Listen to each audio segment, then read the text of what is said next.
All right. Thanks for tuning in here to Jackman Radio for a fun live stream tonight. Really excited. I've been wanting to have this guy on for a while. He's been kind enough to have me on his show a few times, and I've called into his call-in line, which is a lot of fun. But he's a great guy. He's an activist. He's passionate. He's big on the Assange movement and anti-war and just exposing all the fuckery of the elites. It's Mr. Steve Poikonen from Slow News Day. Steve, thanks for joining me, brother. It's great to have you here. Man, I'm really glad for this. It's been a long time coming, and I get both of you guys. This is a treat for me. It really is. Yes, cheers. Cheers to you, Steve. And this is the only Corona. This is the best Corona right here. Okay, this is the kind we want, Steve. You know, like I do remember that at least the first several months of lockdown, Corona beer sales plummeted. Nobody was buying Corona beer. No one wanted anything to do with it.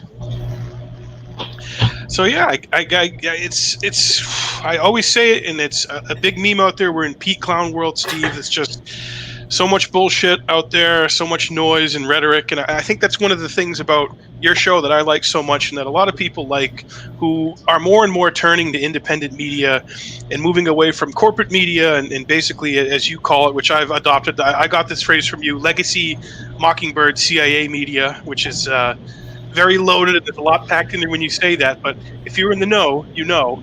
And people are tuning away from that, and they're getting hip to alternative media and other outlets. So I guess, just tell us what you've been up to and what your travels have been like, and what are you seeing out there in the landscape? So yeah, I mean, it's been a busy several months for me. Back at the end of June, I was here in Colorado again, doing a show about 10 feet away over there on a different wall that doesn't look like I'm at the Improv, but looks like I'm at the Trap House. So I changed walls for this trip. But I was with the Home Run for Julian tour. John and Gabriel Shipton, Julian Assange's father and brother, were in the United States for about a month, where they were in the really weird position of going around to different U.S. cities and explaining to Americans how the First Amendment was supposed to work. Yeah, that's no surprise there.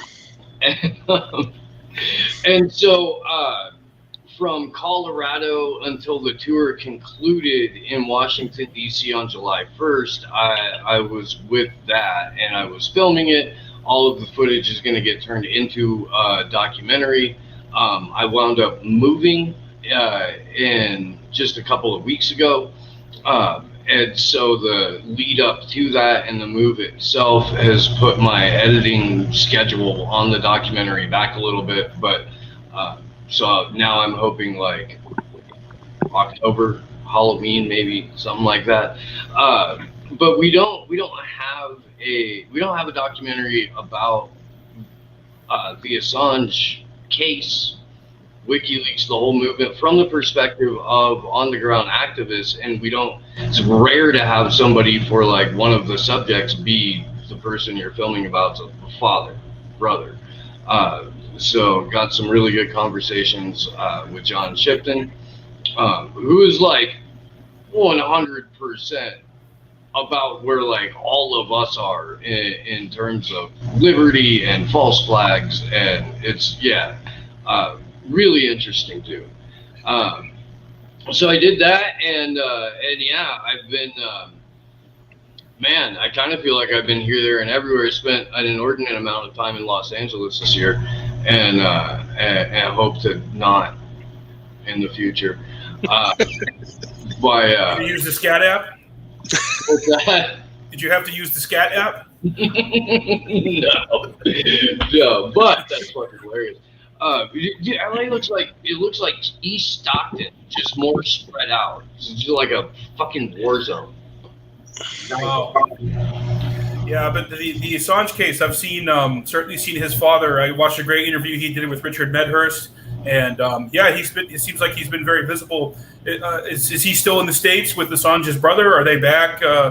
No, they took off pretty much immediately after the event that we had on the 1st of July, and then they both had to go like quarantine for 2 weeks because they were going back to Australia. Australia has gone absolutely apeshit. I mean, Dude. It's hard to even. I saw a news piece that Glenn Greenwald posted. It looked like something from The Onion. You know, they're arresting teenagers who are trying to hang out at night after dark. They're arresting people who are trying to work, sending them home from work because they didn't have their papers. Mm-hmm. Yeah. And, go ahead. I was going to say they're doing a soft rollout and a test of it over in Australia because I assume Australians aren't armed like Americans are. Their gun laws are pretty strict, right, in Australia?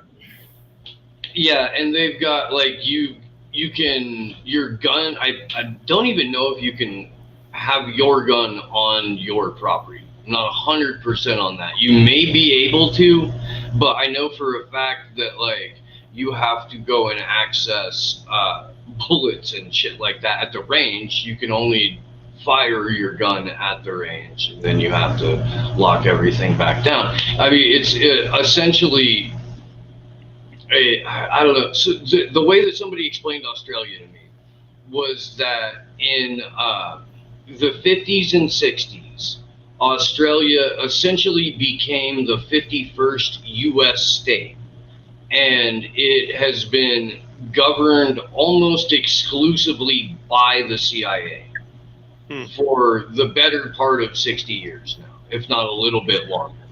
And so, I mean, it really is the rollout before what's going to happen here at home. It's a little taste of it. The global south is like that in a lot of ways too. Chile is a laboratory for neoliberal terrorism, neoliberal expansion and nightmare and all that kind of shit too.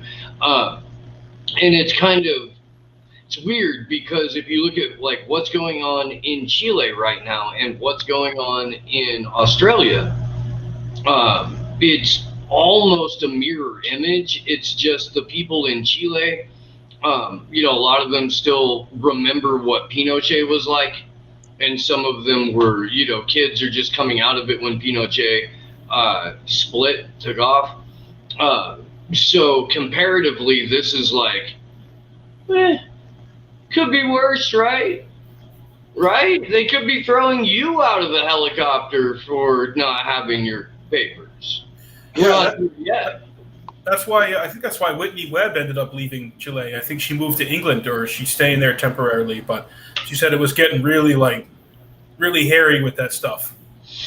Yeah, and again, I mean, this is something that takes place across the global south, but uniquely in Latin American countries that the U.S. has a history of destabilizing and overthrowing democratically elected leaders, putting in puppets and acquisition of natural resources and or strategic locations for military base. How we operate our foreign policy makes it one of the most abhorrent things that fucking federal government does. Period. Yeah, it's scary to see that. So we got a couple people in the chat here who are saying they're in Australia, and Snapface, I'm in Australia, and yes, you can have your gun at home. Okay. They said you need to have it in a gun safe. I think a gun lock too. My 18-year-old son's friend has a handgun, and they go to the local range shooting. Either way, whatever the exact reality is there in Australia, it's different than the United States, because there are more guns and firearms than there are people in the United States. So I just wonder if they start, bringing the hammer down here in the States, and I think they're going to try and do it gradually. They can't do so much at once, because I think there would be a real serious pushback from the people. Well, and they've got to make sure that when they go to gun grab, it's because of something so abhorrent that it's hard to put up a realistic resistance to it. We were kind of spitballing what that might look like a while ago, and they're going, they're when it comes down to door-to-door checking for vax status. And a couple of those people get shot. And then a couple more of those people get shot. Like, how soon, so I don't know if it's going to get to that. That was just one of the things that, we were like, well, they'll probably start, they'll find a way to do this. But you could orchestrate that event super easy. And you could, spin it in the media to make it that it is everyone who doesn't want to take part in this experiment. It is everyone, and we're already 85% of the country, Eric, is goddamn domestic violent extremist, according to the Biden administration. When we were in D.C. on January 6th, like that day, I did an interview almost immediately as soon as I got back. It's on a show called Unfit Statesman, and dude's like, "Well, what happened?" I said, "A real-time false flag happened. Like this is." Never been on the ground at a PSYOP before, and it was fucking wild.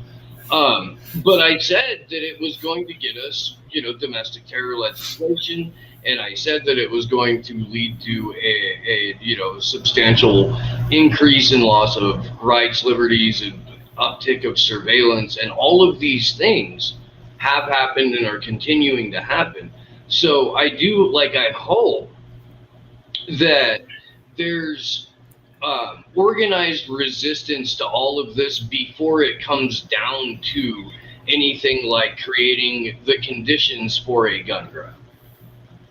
Yeah, certainly it's got to be something they're considering, and it could get real ugly over here. We obviously don't want to see it go to that. And then, of course, we just had that Jamoke who was in the truck in front of the Supreme Court supposedly with like a bomb device or something. I watched some of that video, man. It's clown world. It's just clown world, man. He was live streaming, right? Yeah. What do you make of that, Steve? Do you think that thing is totally just a setup, and that's law enforcement and the Fed? And everything about that screamed suspicious. Everything about it. Like there wasn't. I don't know, man. I mean, it is a world of clowns. We live in a fucking cartoon, and like there's when shit like this happens. I feel like the responsible thing to do is nothing and just stand back and let that play out a little bit, because if people desperately want to get a reaction out of it, if it's an orchestrated event and it's not going their way, they'll pull out and we'll never hear about it again. Right. Yeah, it'll go away. It'll be like one of those operations where it's just essentially a bunch of undercover FBI agents pointing guns at each other. Those memes, those Spider-Man memes, or Dude, and the Governor Whitmer thing gets crazier every month. There was an article in the LA Times, I think 2019, that was like 17 out of the last 21 uncovered terror plots were all orchestrated by the FBI. And all had FBI people that were running the operation. So no, it's not even half or three quarters. Like it's almost all. They're just trying to keep them safe. If it wasn't for the FBI, I said this on Twitter the other day, but if it wasn't for the FBI coming up with terror plots and trying to get them off the ground, they would have damn near nothing to do. Well, yeah, that's like that documentary that came out years ago, and now I guess the director has become a bit of a neocon or more of a conservative. But did you ever see The Power of Nightmares? About all the plots and how most of them were just basically generated and originated by an FBI agent who got somebody involved who had a mental deficiency or some mental illness, and they basically would string these guys along. Tell them, go to the store, go buy some fertilizer, go buy this, go buy that, and then try to radicalize them. And they would look for people. They would look for loners who had mental illness, and then just totally exploit that. And then they would say, "Oh, we busted the plot. Let's get our budget jacked up for next year. See, we got results." There was a guy in, I think it was Michigan too. I think it was Dearborn, where the FBI catfished him, posed as a chick, got an online relationship developed with this dude who had a mental illness, who was, like 25-year-old Muslim dude, and radicalized the guy and got him to like say some things in a private message, and then spiked the football and said, "We caught a terrorist." Absolutely. I think that happens a lot. I think that definitely happens a lot. And, they get some of the plots. It looks like they get the person up to the point where it's like they're going to act, They get them set up. They get a warehouse for them. They'll get the machinery. They'll egg them on, and then they'll just hang them out to dry. And that was the Los Angeles airport bombing. Get the machinery. They'll egg them on. Sorry, that was the LA airport bombing. That was that's how that shit goes, dude. It's crazy. If the FBI's purpose is to orchestrate terror plots, rummage through people's garbage, spy on every activist organization on the planet, infiltrate all of these organizations if possible. Let's look at the Capitol, insurrection and all of the protected witnesses around that case, and high-ranking members of the 3%ers and of the Proud Boys. At what point I do want to talk about this because I have some hope, Mike. I do. But at what point do people who have traditionally backed these institutions start to go, wait a minute, man, this is not what we want out of our law enforcement. Nobody wants this out of law enforcement. Yeah, definitely. And I would hope that everyone who's been supportive of the real movements that have sprung up, in the last couple of years, with Black Lives Matter and that area would watch the documentary MLK FBI, which talks about, I don't know if you've had a chance to see that, but they go into how the FBI was bugging MLK's hotel rooms, spying on him. MLK's photographer was an FBI informant for the better part of 20 years, which came out, and they had no idea about that. So they had plants in there. Also that film that came out recently, Judas and the Black Messiah, about Fred Hampton. And about I think that was in Chicago.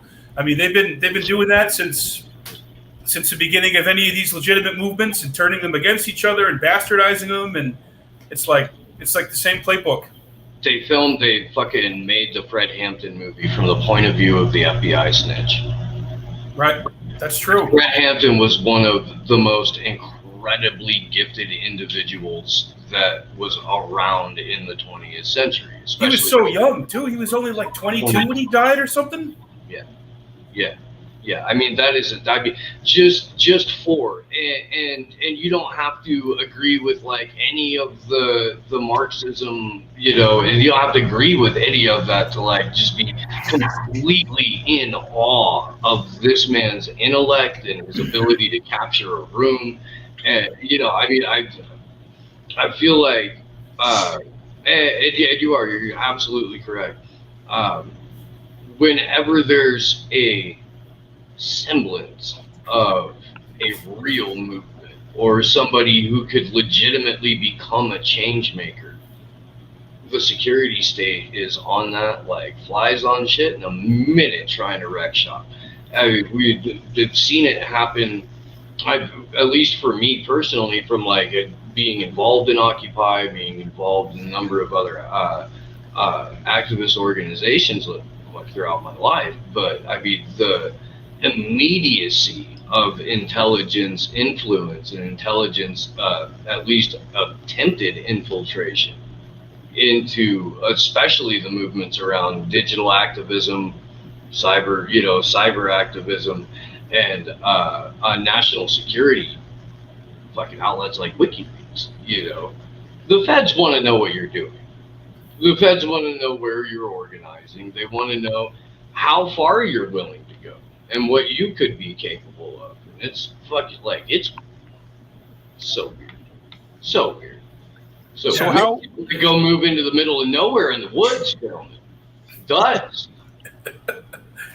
Yeah, that's what they drive a lot of people to do. But I think, you know, there's a lot of people that do realize, and this is one of the things Fred Hampton was doing. He was bringing together the poor Puerto Ricans, poor African Americans, poor whites.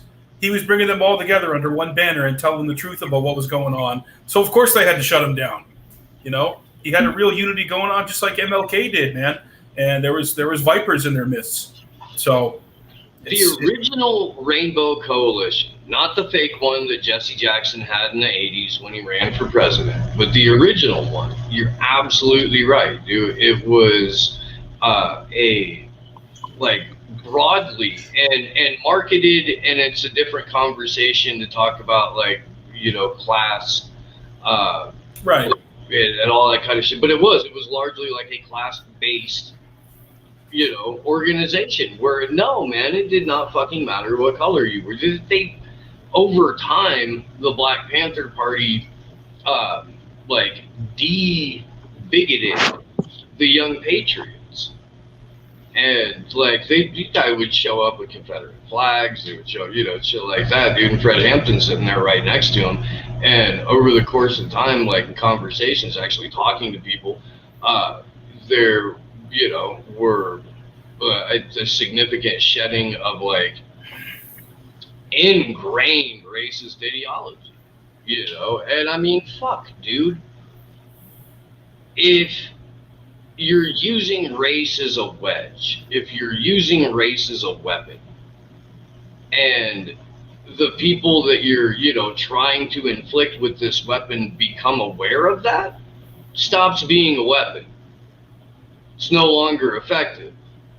When you're not being told to divide along racial lines, and I understand that a lot of this shit can be learned through family, it can also be unlearned, you know.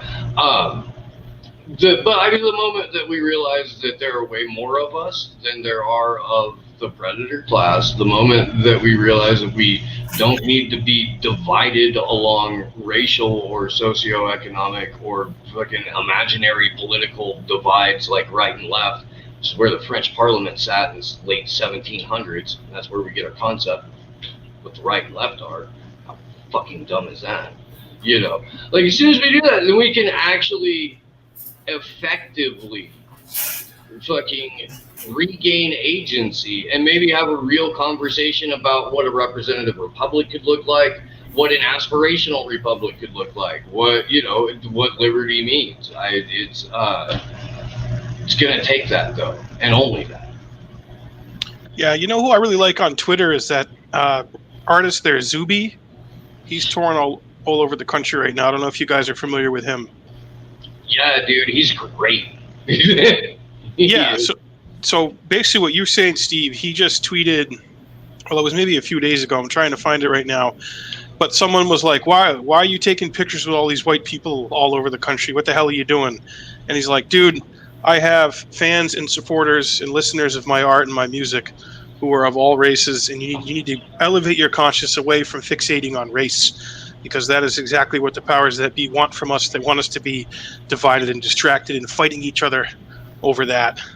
And I think he's awesome, man. He's doing a really great job at elevating consciousness with people and putting out some really good stuff. I just support anybody who tells the truth, plain and simple. I don't care what their age is. I don't care what they look like, what their sexuality, their religion, the pigment of their skin. That's never mattered to me. If you tell the truth and you're the real deal, you have my support. That's it. Yeah, I mean, it's a pretty simple, it can be a pretty simple thing.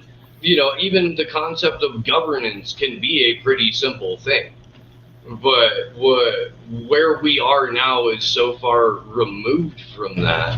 I wanted to, because I do, like, know who your friends are, you know, and I wanted to get your guys' opinion about the inevitable Dave Smith for president thing. Yeah, well, I mean, I haven't met Dave in person yet. I did an episode of the Four Horsemen that I do once a month with my buddy Reed Coverdale and Ryan Dawson. I'm seeing a lot in the chat here. A lot of people are said Ryan Dawson sent me. We just put a put up a couple of those. We are Ryan Dawson. I'm sure you know about him, Steve. Oh yeah. So we had Dave Smith on, and yeah, he really came on my radar probably earlier this year. Reed told me about him. I had never really heard of him before, and Reed told me about him and said he's this comedian from New York who's libertarian, and he's done a lot of good stuff, and he's been on Rogan a few times. You know, he can get on Joe Rogan, he can get on Kennedy on Fox News, so he definitely has access to a pretty big audience, and he's consistently been libertarian with his ideas and what he said, and he's a good kind of modernized version of Ron Paul, kind of saying a lot of the same things that Ron Paul is, and I really can see Dave really wants to not so much revive, but just make that the kind of center of the liberty movement is what Ron Paul captured in 2008 and 2012. So if Dave is going to continue to do that, and he definitely runs for president, I would love to see him be the libertarian nominee, and I think he would be an effective spokesman for that. Obviously, being a comedian and having great stage presence and a way with words and being comfortable with an audience, I think he'd be a good messenger for that, Mike. Yeah, definitely. No, he's very, very well spoken and makes his points very succinctly, and yeah, he's funny. I mean, I love his stuff with Legion of Skanks. Those guys are at the forefront of the comedy movement and the promotion of freedom of speech and expression, and I certainly support that 100%. And I think it'd be a good mix-up and a good change in the Libertarian Party, coming from the two times Ron Paul ran. I know he ran as a Republican, but he ran back in the day in '88 as a Libertarian. Then you had Gary Johnson. So you see a lot of Republicans and mainstream people go into the Libertarian Party, and they inevitably get the nomination, and nobody's really happy about it. It's great to see a guy like Dave Smith, who's kind of coming up through the ranks, who is, I started as a comedian. Hey, the leader of Ukraine, wasn't he a comedian? Yeah. Well, and I see, I know that dude from Legion of Skanks. Right. And I did, I've, been a fan of the comedy going back several years.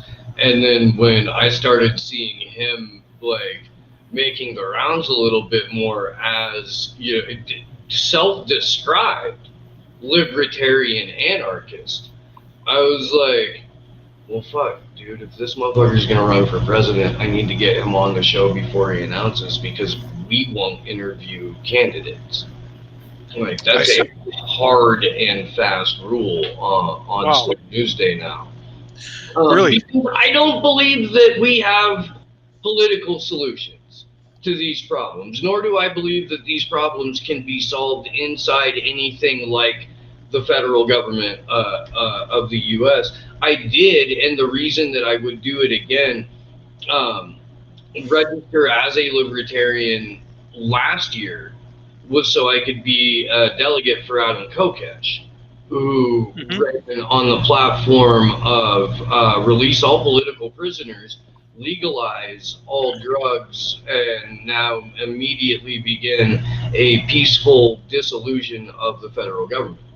And that was it. That was the entire platform. And I was like, well, holy shit, I can get behind that. Yeah. I'm on board with that. Or that, but I mean, outside of that, Adam personally asked me to do it, become a friend of mine. But I don't want to sell anything I don't believe in. There's a reason that we've never had a sponsor on the show until just now. And it's a gray market product mushroom chocolate bar. Oh, okay. Well, that's something we could all believe in. Oh my God, they're fantastic. They are Matrix bars. I'm not kidding. Matrix bars. I like that. Let me grab this thing, because the packaging on it is. Yeah, grab one of those. I'll answer Fire Pixie's question. I honestly don't know anything about libertarianism. That's why I've been watching Reed and you guys to figure out what the hell it is you guys believe. Well, there's different strains of libertarianism, but I think I can speak personally for myself. That I consider myself an independent with some strong libertarian leanings.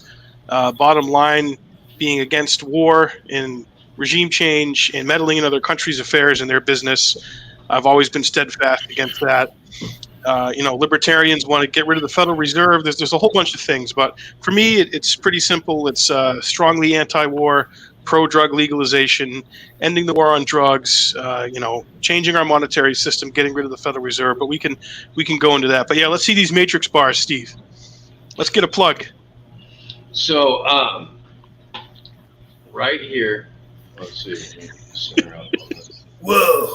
Right. Whoa! And so let me tell you though, because I can't fucking see. So there's an eighth, right? 3.5 grams per bar. Because these guys have jokes. There's 2 different kinds. This is the Neo bar, and it is white chocolate. There is a Morpheus bar that is, you guessed it, dark chocolate. Dark chocolate. They're delicious, man. I am always like suspect if I can't taste the product in it, And I lived in Santa Cruz County for 15 years. A lot of friends in the cannabis industry who are extractors, bakers, things of that nature. And you get sus if you can't taste it right away. Cannot taste the mushrooms in it, and it works, bro. It works. That's like psilocybin chocolate? Yeah, mushroom. Wow. Yeah, magic mushroom chocolate. Dude, chip me a box. So if you can hit them up. You can hit them up on Twitter at Matrix Genetics. I think they have an IG, MATRAXGENETIX, and then you can get a QR code. They'll get in touch with you as to get your address and square away payment. At least I did, and I'm sure they do it for everybody.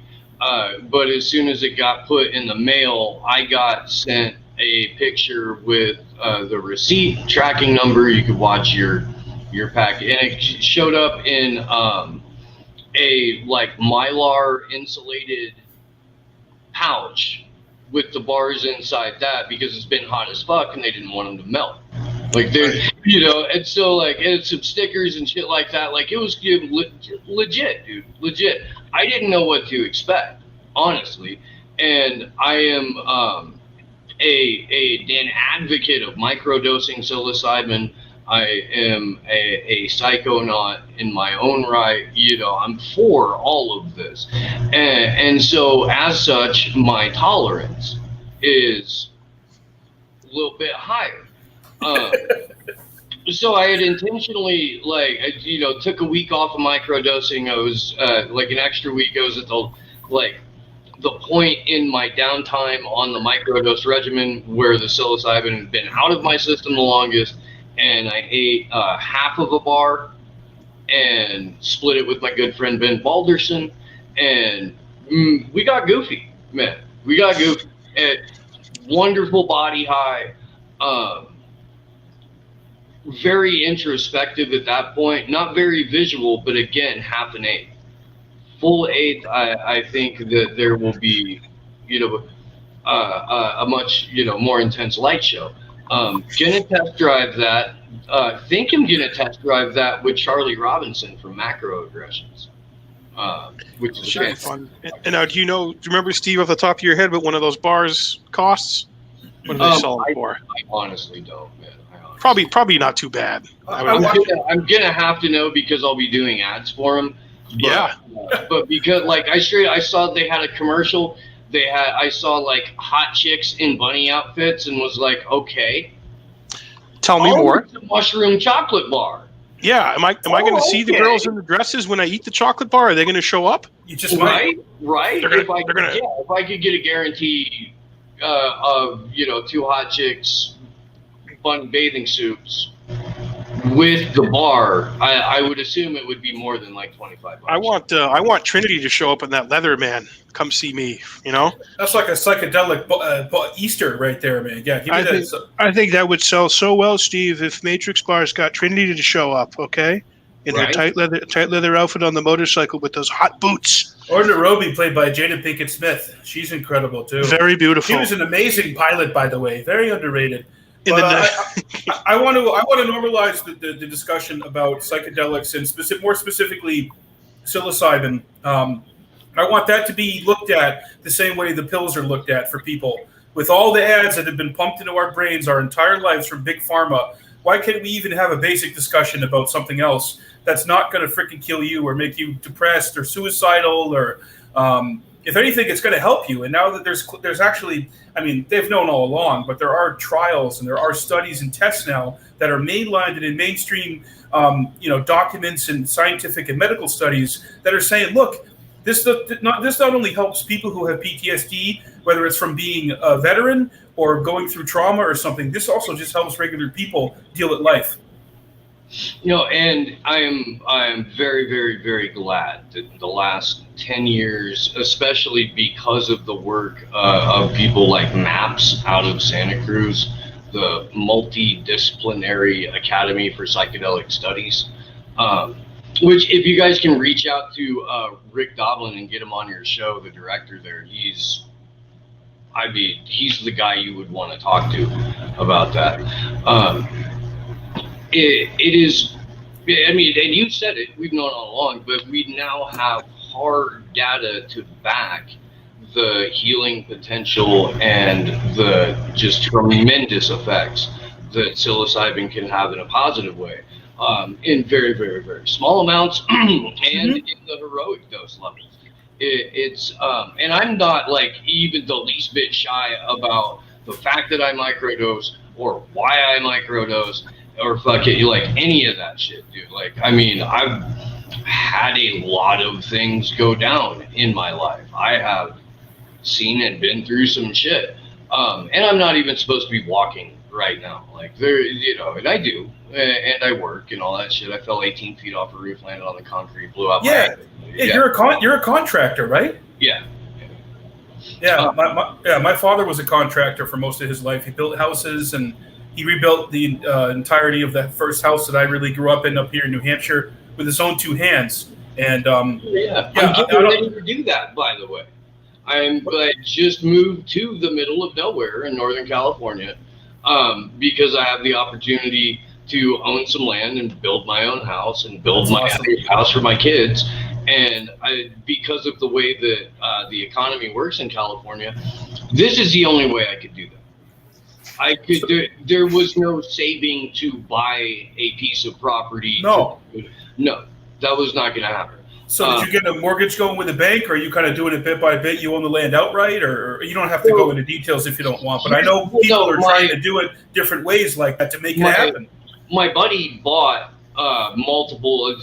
couple of different parcels up there. It ends up being all said and done just under 80 acres. And he needs a builder. He's got a lot going on, has a number of, construction projects that he needs to get done. I know what he paid for the place. So when he asked me to come build for him, I was like, yeah, we can do that. We can do that. I can save you some cash and you can give me 5 to 10 acres, and dude, hell yeah, and we'll, and then whatever else you owe me, you still owe me, because again, I know what you paid for the place and I know how much it's going to cost, but save yourself some cash. I'll take, and so he went before I got up there and started carving out a spot where he thought would be a good spot for me to put the first building and all that kind of shit, and it's cool. It's I'll show you guys pictures of what the view out of my front and side windows is gonna be, dude. Just Humboldt County wilderness, man. My closest neighbor is 3/4 of a mile away. The next closest neighbor after that is almost 2 miles away. Perfect. One like a gravel road. Sounds like, Steve, you're building your own Bohemian Grove up there. Infowars.com. It's a little bit different. You're going to have Henry Kissinger dance around naked with their coconut bra. You got the Alec Moloch on your shirt right there, Steve. I see that. Lean in for Uncle Ted. Oh, Jesus. Oh, God. They're not gay. There's a really cool like oddities and curio shop called I think the Learned Lemur in Denver, and we went and checked it out a little bit yesterday. And that's where I got the Unabomber button. I was like, oh, I can't leave without. Well, the thing about that, so Steve, Eric, I'm sure you heard this. We had a comedy show. It got canceled at the first venue. We moved it to another venue. We have the special coming out this week. Everything's fine. One of the reasons the booker at the venue canceled us was because someone was triggered that Ryan Dawson had a photo of the Unabomber on his website. And I said, wait a minute, Netflix has at least 2 or 3 TV shows. I don't want to say glorifying, but making money and talking about the Unabomber, and they're not even really speaking truthfully about it or really discussing the whole case. They've made tons of money off of it. I watched the documentary series about the Unabomber on Netflix. It was pretty good, but it's like, okay, yeah, Ryan Dawson has a Unabomber on his website because he talks about the case. The fact that the manifesto was published, I believe, in the Washington Post, we're not allowed to talk about that? Like, don't conflate that with us supporting the violent acts that he committed. What it is a dissection of his manifesto and what he was talking about. And everyone has the right to talk about that, whether you're Netflix or whether you're our comedy show or whatever, YouTube channel, whatever.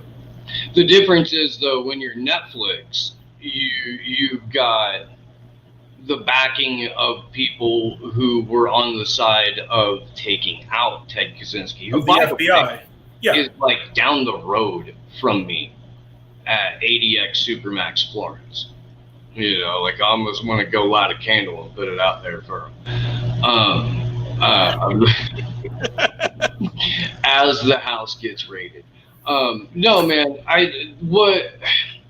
it's okay for them to talk about it when you start to look like, well, me or Ryan, you know. Well, that's why I keep my beard trimmed.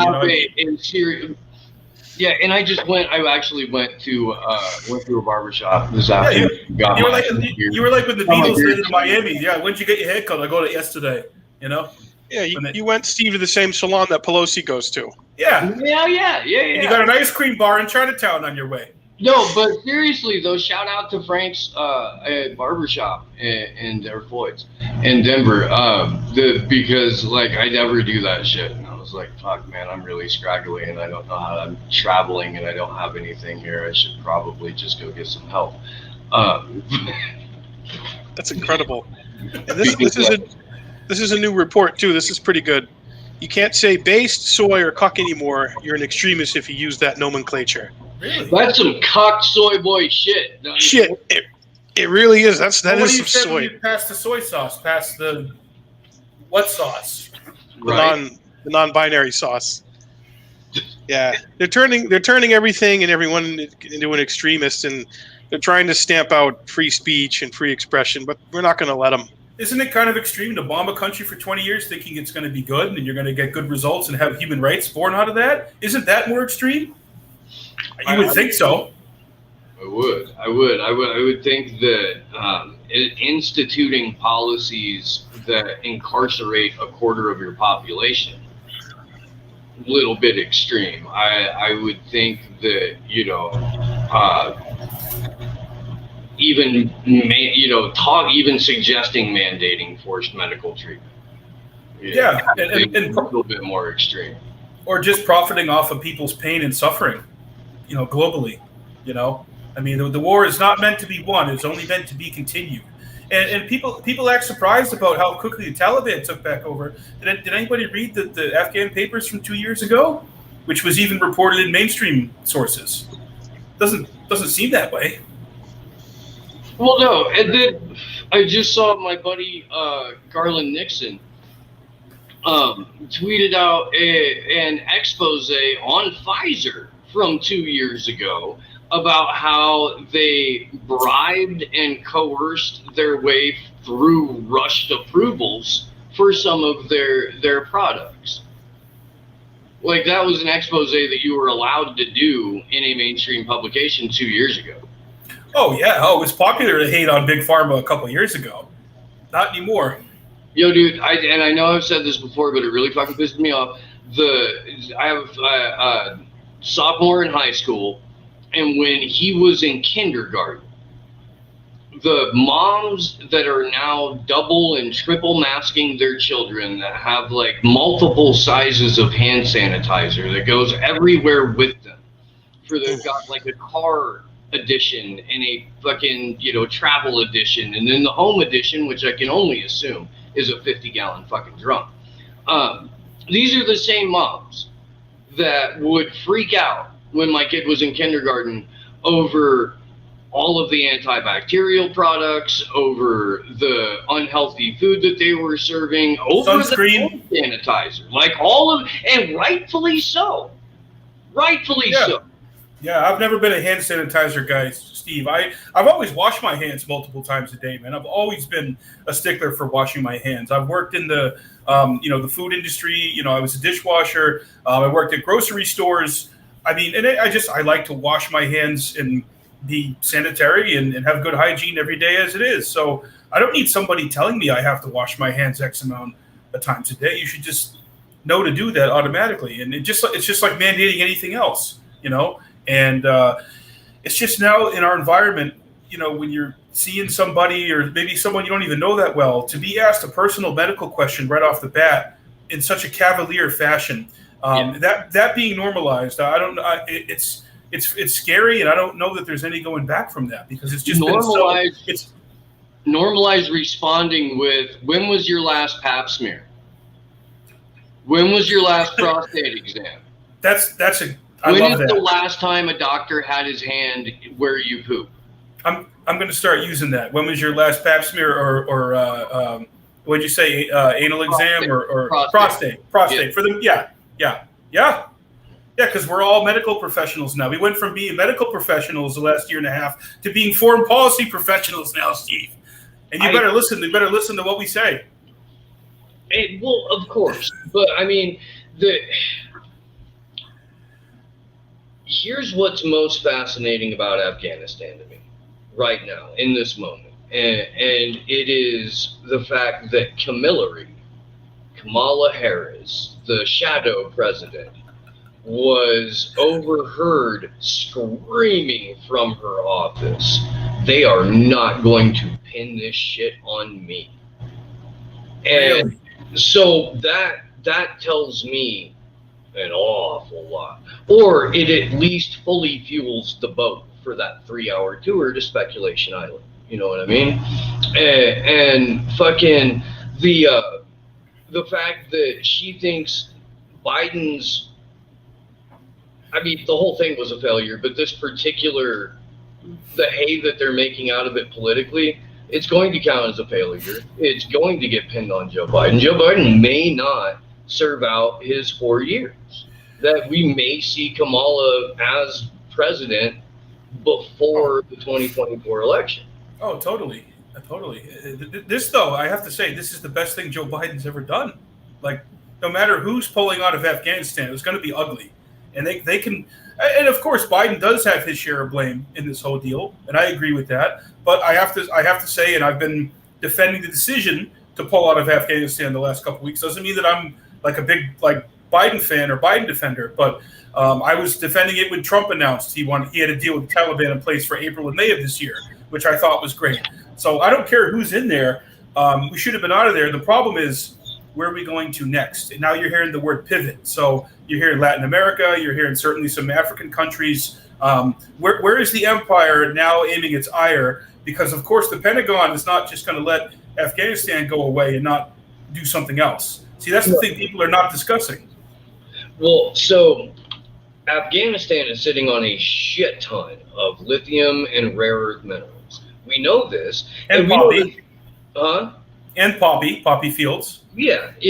So here's something kind of interesting about that, though. I mean, yes, they do serve a purpose. John Kiriakou told me on my show that the reason we were running the poppy fields and the reason that we were, protecting them, standing guard over them, shit like that, wasn't because it was the backbone of the pharmaceutical industry, but because it was the backbone of America's soft destabilization of Iran and Russia, because that's where the Afghan heroin was going.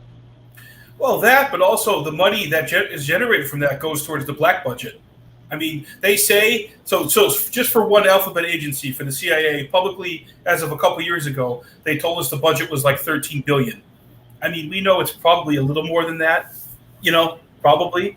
And most of that money comes from illicit drug dealing and drug trafficking. So, yeah, I think that with the Russian, end of things, that's part of it. But also, there's no accounting for that black budget. So that's always been a huge part of it. Shit, Peter Dale Scott was talking about it back in the 70s when he actually coined the phrase deep state before it got bastardized by Trump and the MAGA movement. So whenever my MAGA friends, they use the word deep state, I try to pull them aside and say, have you ever heard of Peter Dale Scott? And then that should be an opening and go from there. So no, you're absolutely right about that. I've got it's so weird at this point. I remember seeing a meme, and it was Obi-Wan Kenobi, and he was saying deep state. Well, that's a word I haven't heard in a very long time. And that was right when it was starting to make an emergence. And the way that we've been watching stuff like this get captured and then politicized in a way that has very little, if nothing, to do with the original definition of the word or the phrase or whatever. Like, for example, deep state, but also fascism and communism and all of these other things that just don't mean shit anymore. It's all bastardized and foobarred now, man. All of it. The destruction of language, which I believe is intentional, the brutalization of what words mean, very, very Orwellian. And I know that word in and of itself has been blown out of proportion, but I mean, it is so, it's straight from the fucking book, Mike. What they've done to language, what they've done with contradictions. The last several chapters of 1984 with conversations between O'Brien and Winston Smith, where they're talking about the state contradicting itself multiple times, day after day after day after day, so that you can't remember what the past was. You can only live in the moment because the only thing you can run with is the marching orders that the state gave you that day. If you spend too much time thinking about it, you're going to be like, motherfucker, they told us to do something different this morning. Yeah, that's the whole concept of something being memory hold. I mean, that phrase I don't think has been more relevant than it has been in the last couple of years. I mean, just, I'm 35. I'm going to be 35 soon. I was, a freshman or sophomore in high school when 9/11 happened, and we're coming up on the 20 years since 9/11, and there's so much information that I remember seeing very early on or a couple of years after that you can't even really have access to now, or you can't really find very easily. So the phrase memory hold, I think, is one that's very prominent in our society right now. I'm actually starting a podcast called The Memory Hole. Really? And I'm I'm trying to shop around for somebody with a little bit bigger platform than me to partner with. But it's a wonderful concept. And that's all I really can say about it. But sign me up. I've actually got a couple of meetings this week that I'm looking for. Oh, hell yeah. Cheers to that. I love that concept. That concept is more relevant now than it's ever been in our modern society. The idea of something being memory hold, and you can't talk about certain things. You can't talk about certain perspectives or certain people who were involved with an event who have a different, viewpoint, and that's outside of the accepted narrative.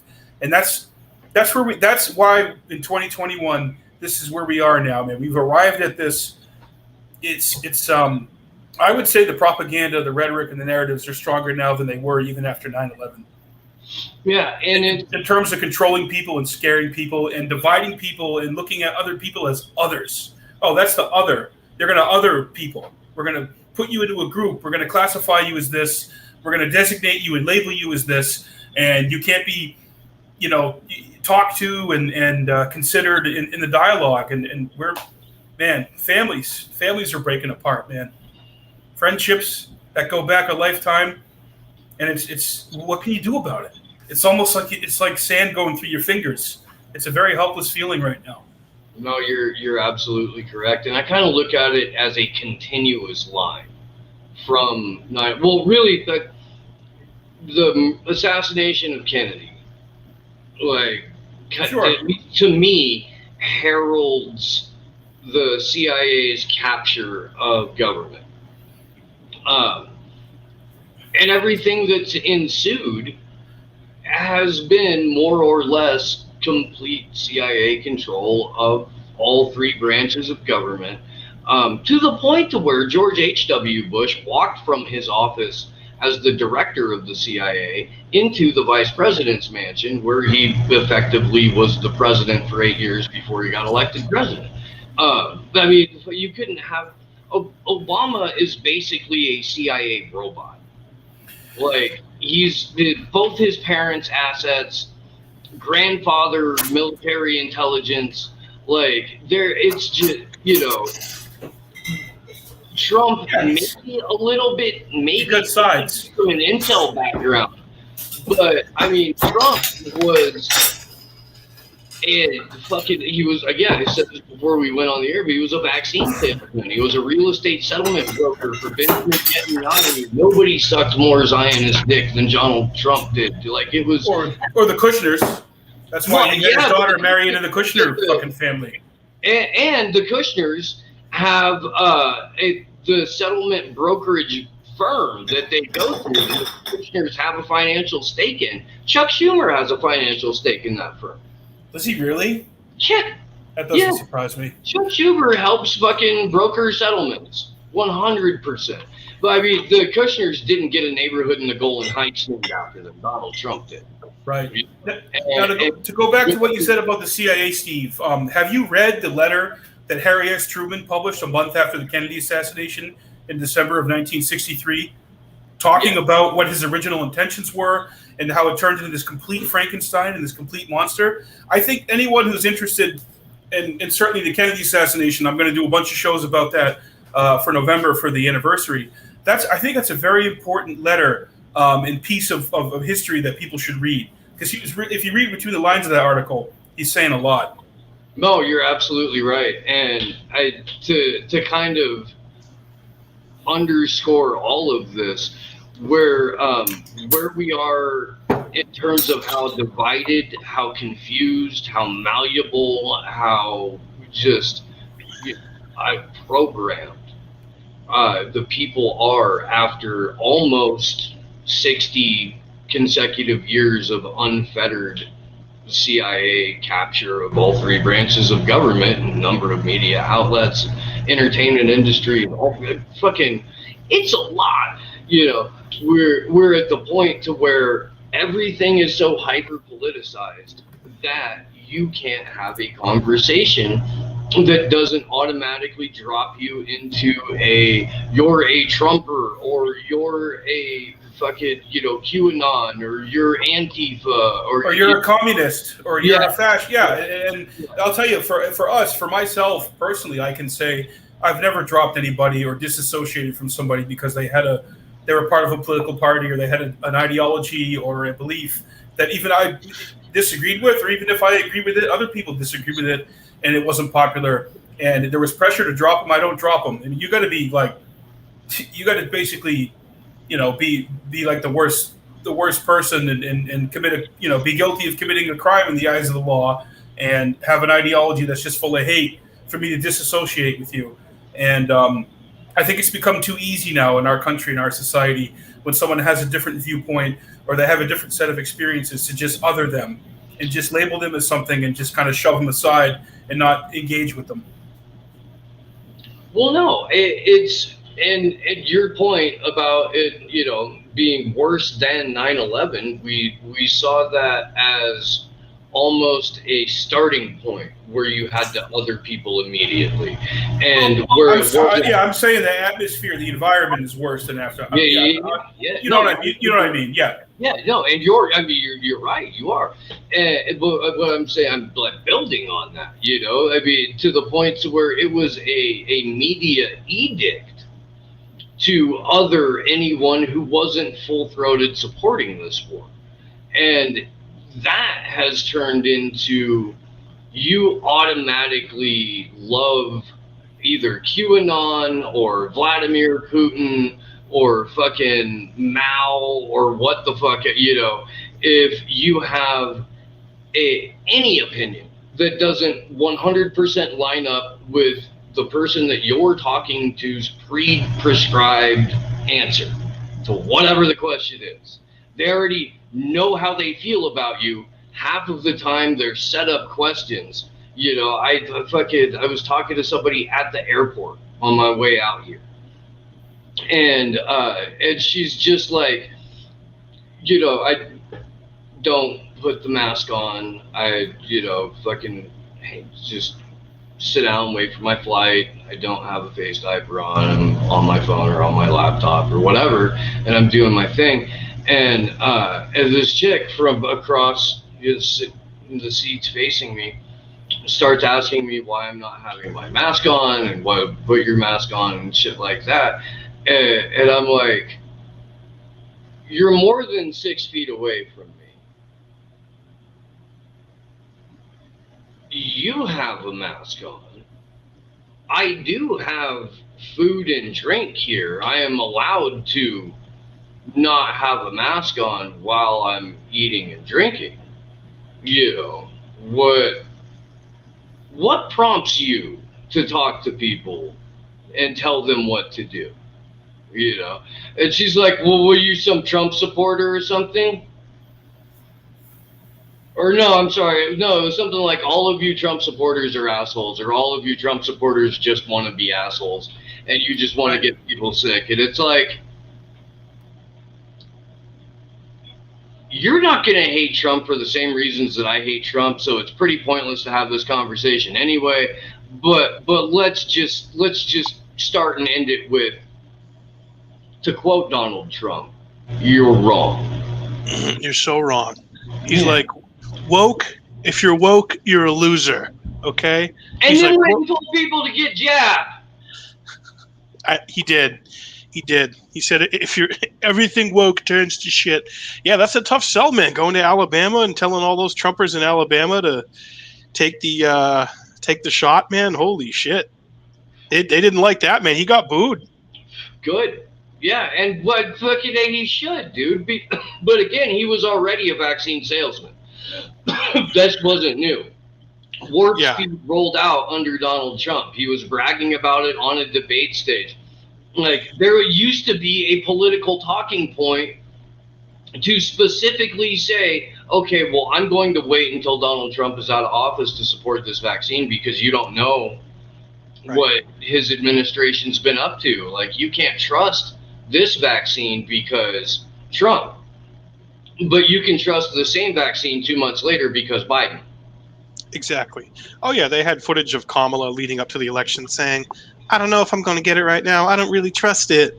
It's not something I can lock up and put in a cage, so I got to take some time with it, And then her and Zombie Joe get in there, and she's all about the vaccines. Just Biden's like, come on, man, just get the vaccine. Now that the FDA approved it, Steve, I went in there and I smelled it like a little 12-year-old girl's hair on the Senate floor. And I said, this smells like FDA approval to me. The guy really does have instant grits in his head where brains are supposed to be. He really does. Like, that's a bad look all around. And people can tell. Come on, man. He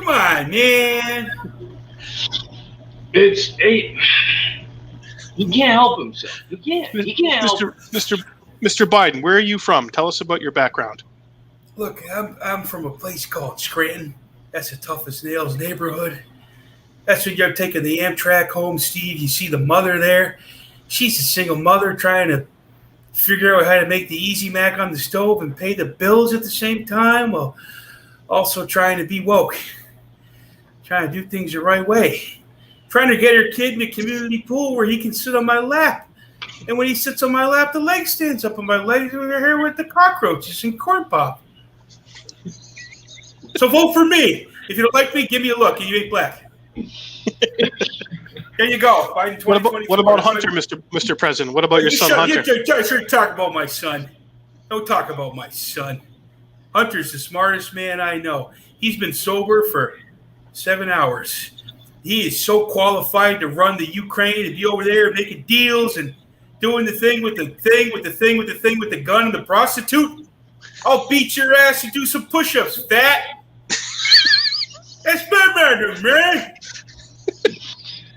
That's our president, guys. It really is the president. Yeah, it really is, dude. That's fucking. That's. They say you can't impersonate Biden. You can't make fun of him. I mean, just watch. I mean, they probably get like 6 good minutes a day between naps to get that, to cull it down and get the clips.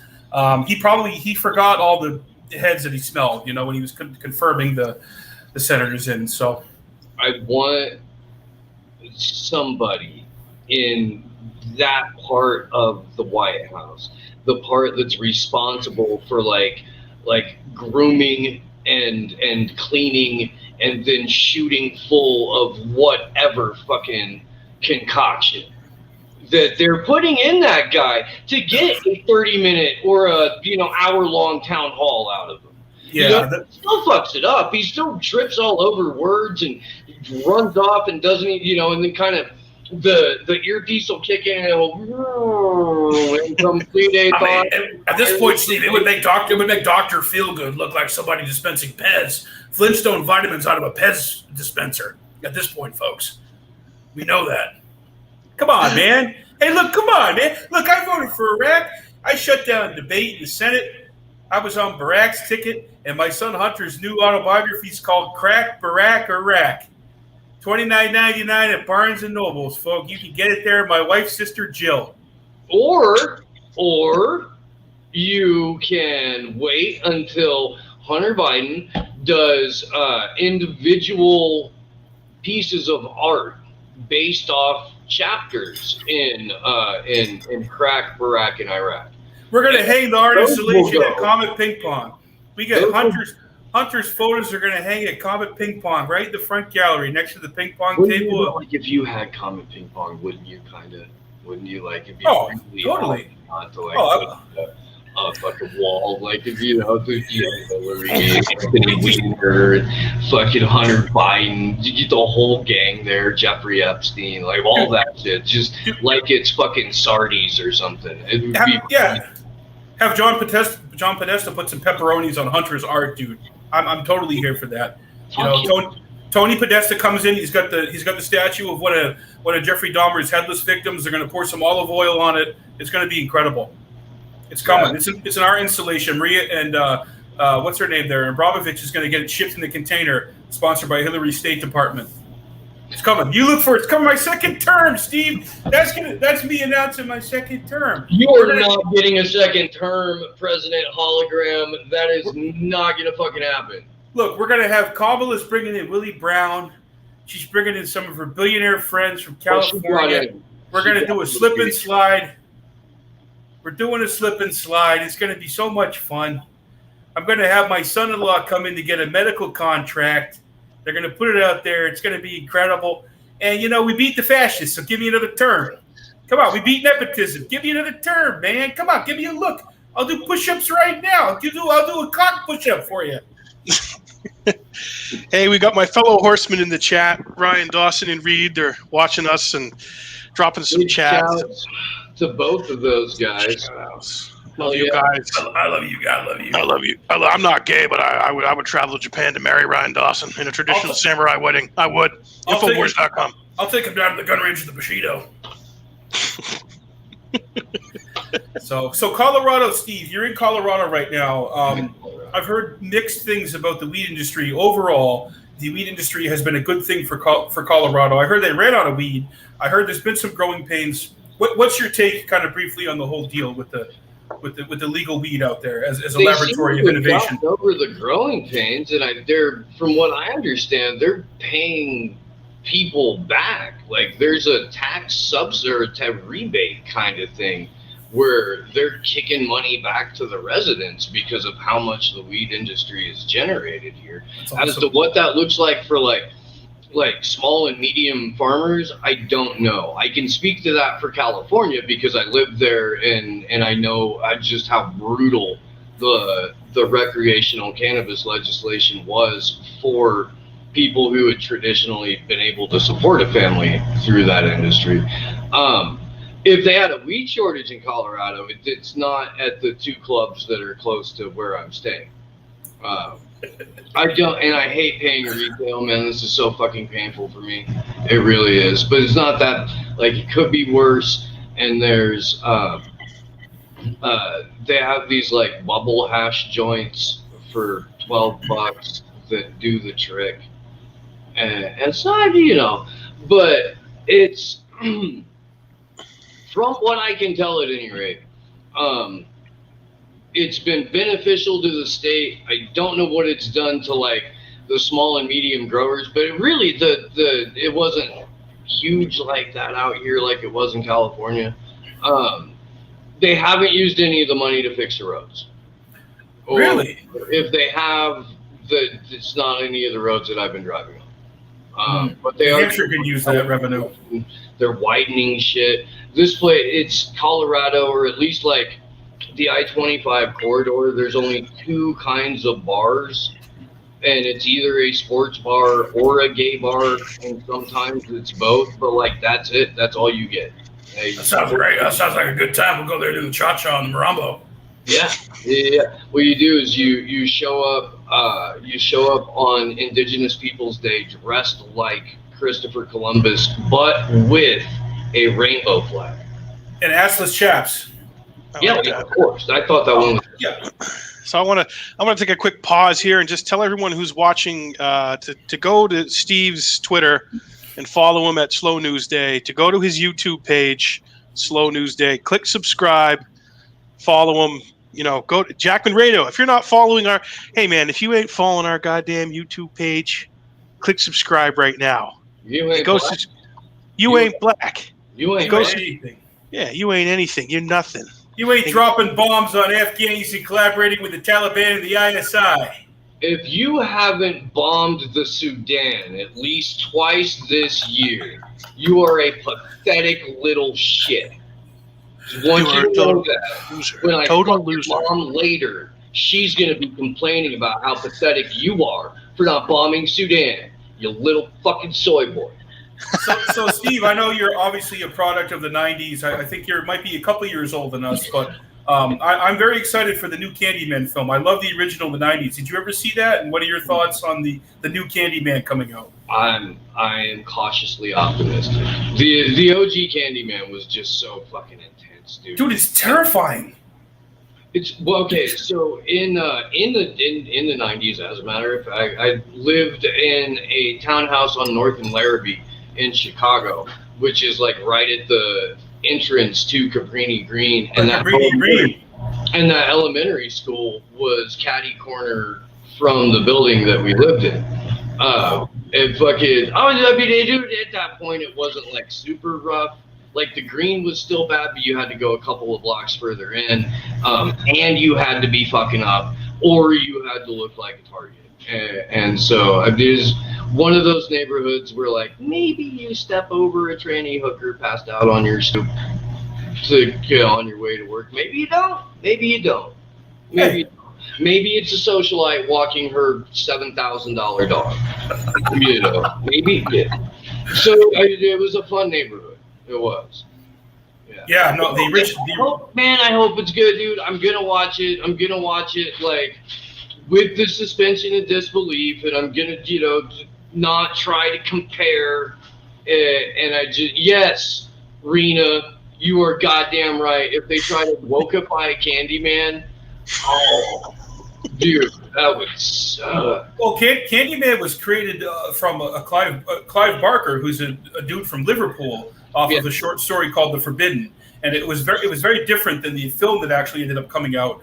I believe the original Candyman came out in '92, and Tony Todd portrayed the original Candyman, which is a character who was a real.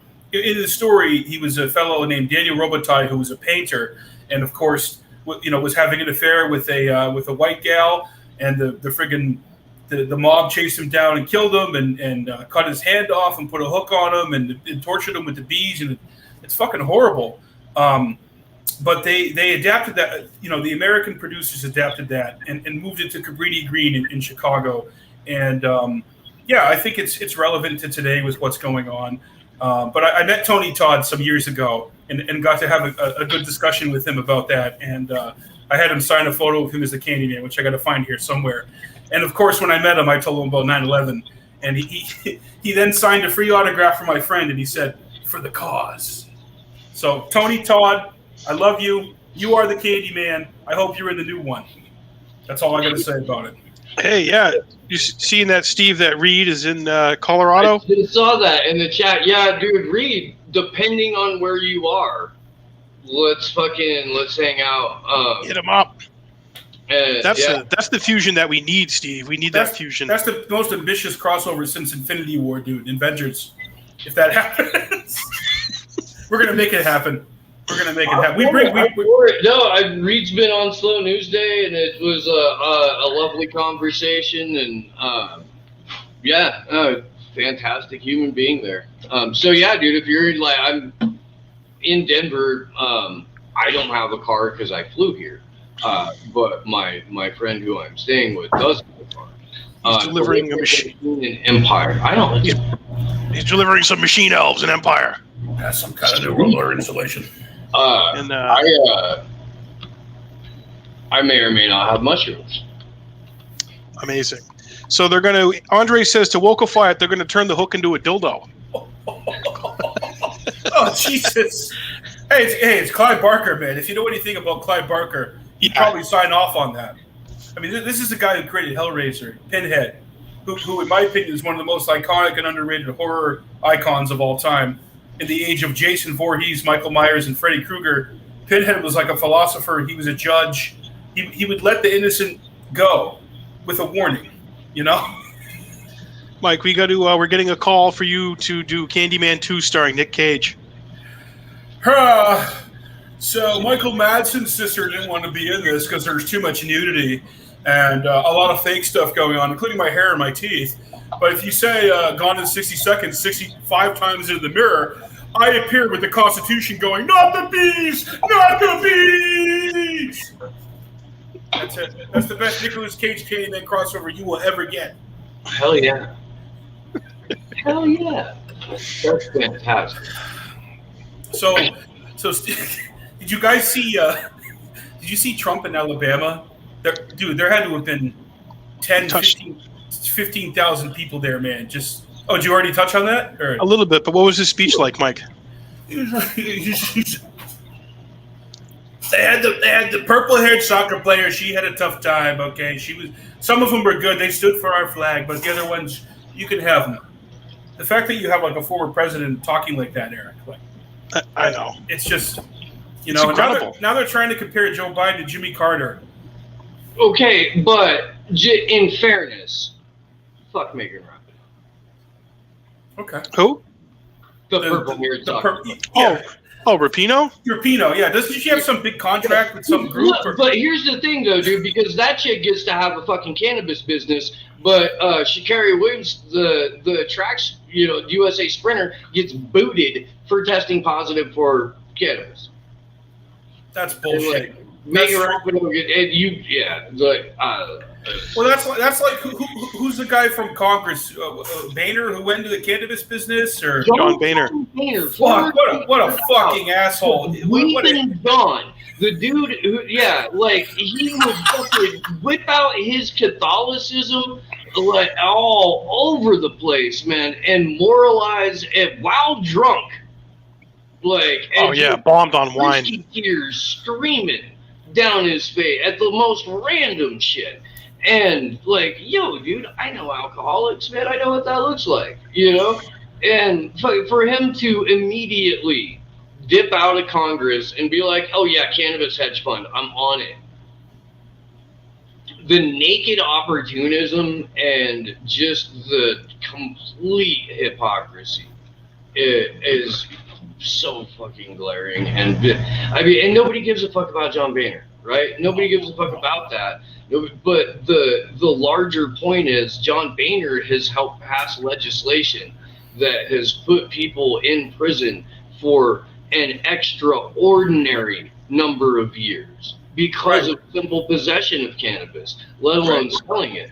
And never, when any of these people suddenly become advocates, do they ever include in their advocacy, let's get rid of and release all of these incarcerated people. This, we've unfairly and almost entirely targeted poor people and minorities and over cannabis, So for a guy like Boehner to come out and fucking have this thing and just, dude, it drives me nuts. And cannabis activism is like one of the things that I came from in terms of early activism. Yeah, I mean, that's like Larry Craig's voting record for gay rights before the airport sting. It's the same deal. I got a wide stance. I was tapping my foot to great balls of fire, It's the hypocrisy is the same deal. So we got Reed saying, Steve on the Four Horsemen. Oh, hell yeah. That'd be a lot of fun.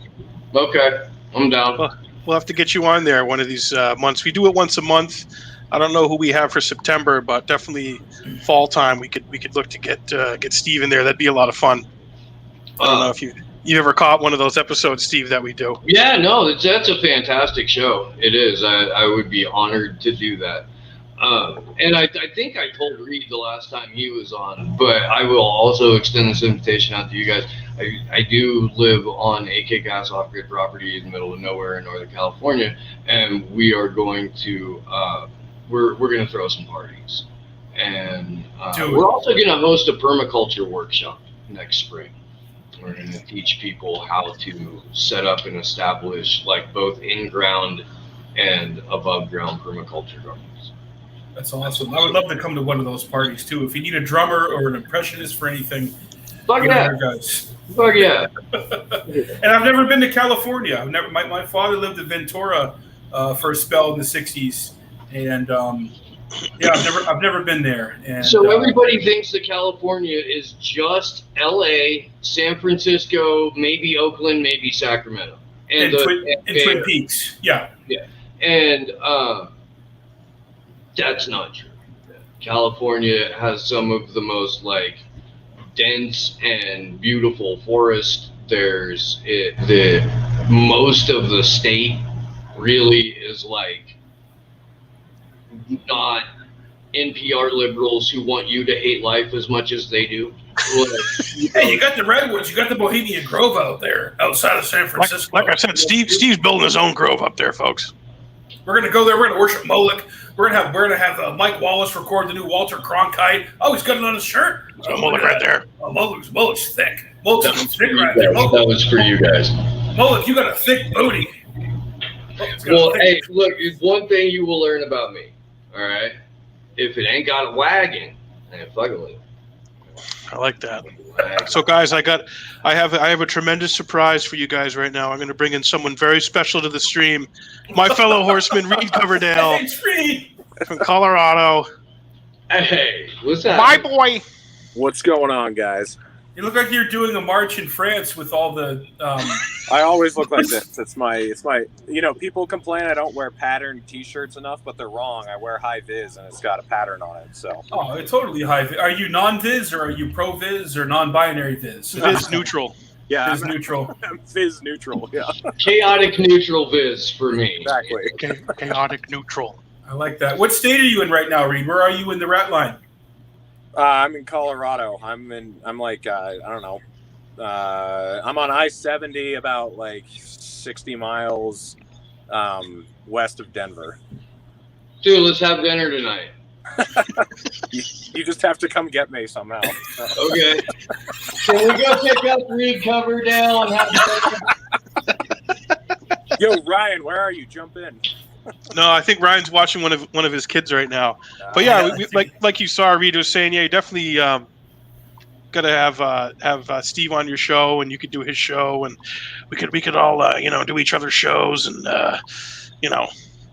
eat some chili with Alex Jones. We could do a cuddle puddle with Elon Musk. Okay, so this turned out not happening because Elon sold the property, but I briefly entertained like being able to corner Elon Musk and ask him a question. One of my good friends knows the people that own the property adjacent to Elon Musk's property in Oregon, and so I was trying like hell to get up there just to be like, if I get him to do DMT and then he's, on the walk back, I can actually ask him a couple of real questions. One of them being, so when do you actually get to tell people that Starlink is about full-time 3D surveillance in real time of every single square inch of the planet? Or why would you go into business with Peter Thiel? He likes blood. He likes the way blood tastes. I have that on good authority. So, Eric, there is something to be said about getting your Red Wings, right? Right. Eric, I've got a little anecdote about something that just happened. So I'm on an on-ramp just off the pavement because there's nowhere to park the truck.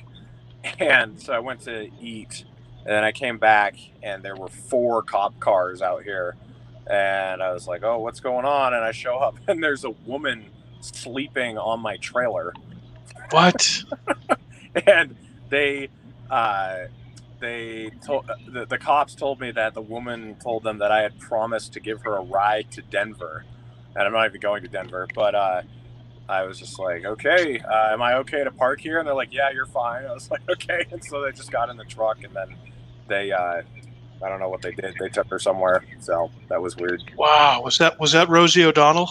No, the car didn't list when she got in. So Was she at least hot or just no go? No. No go.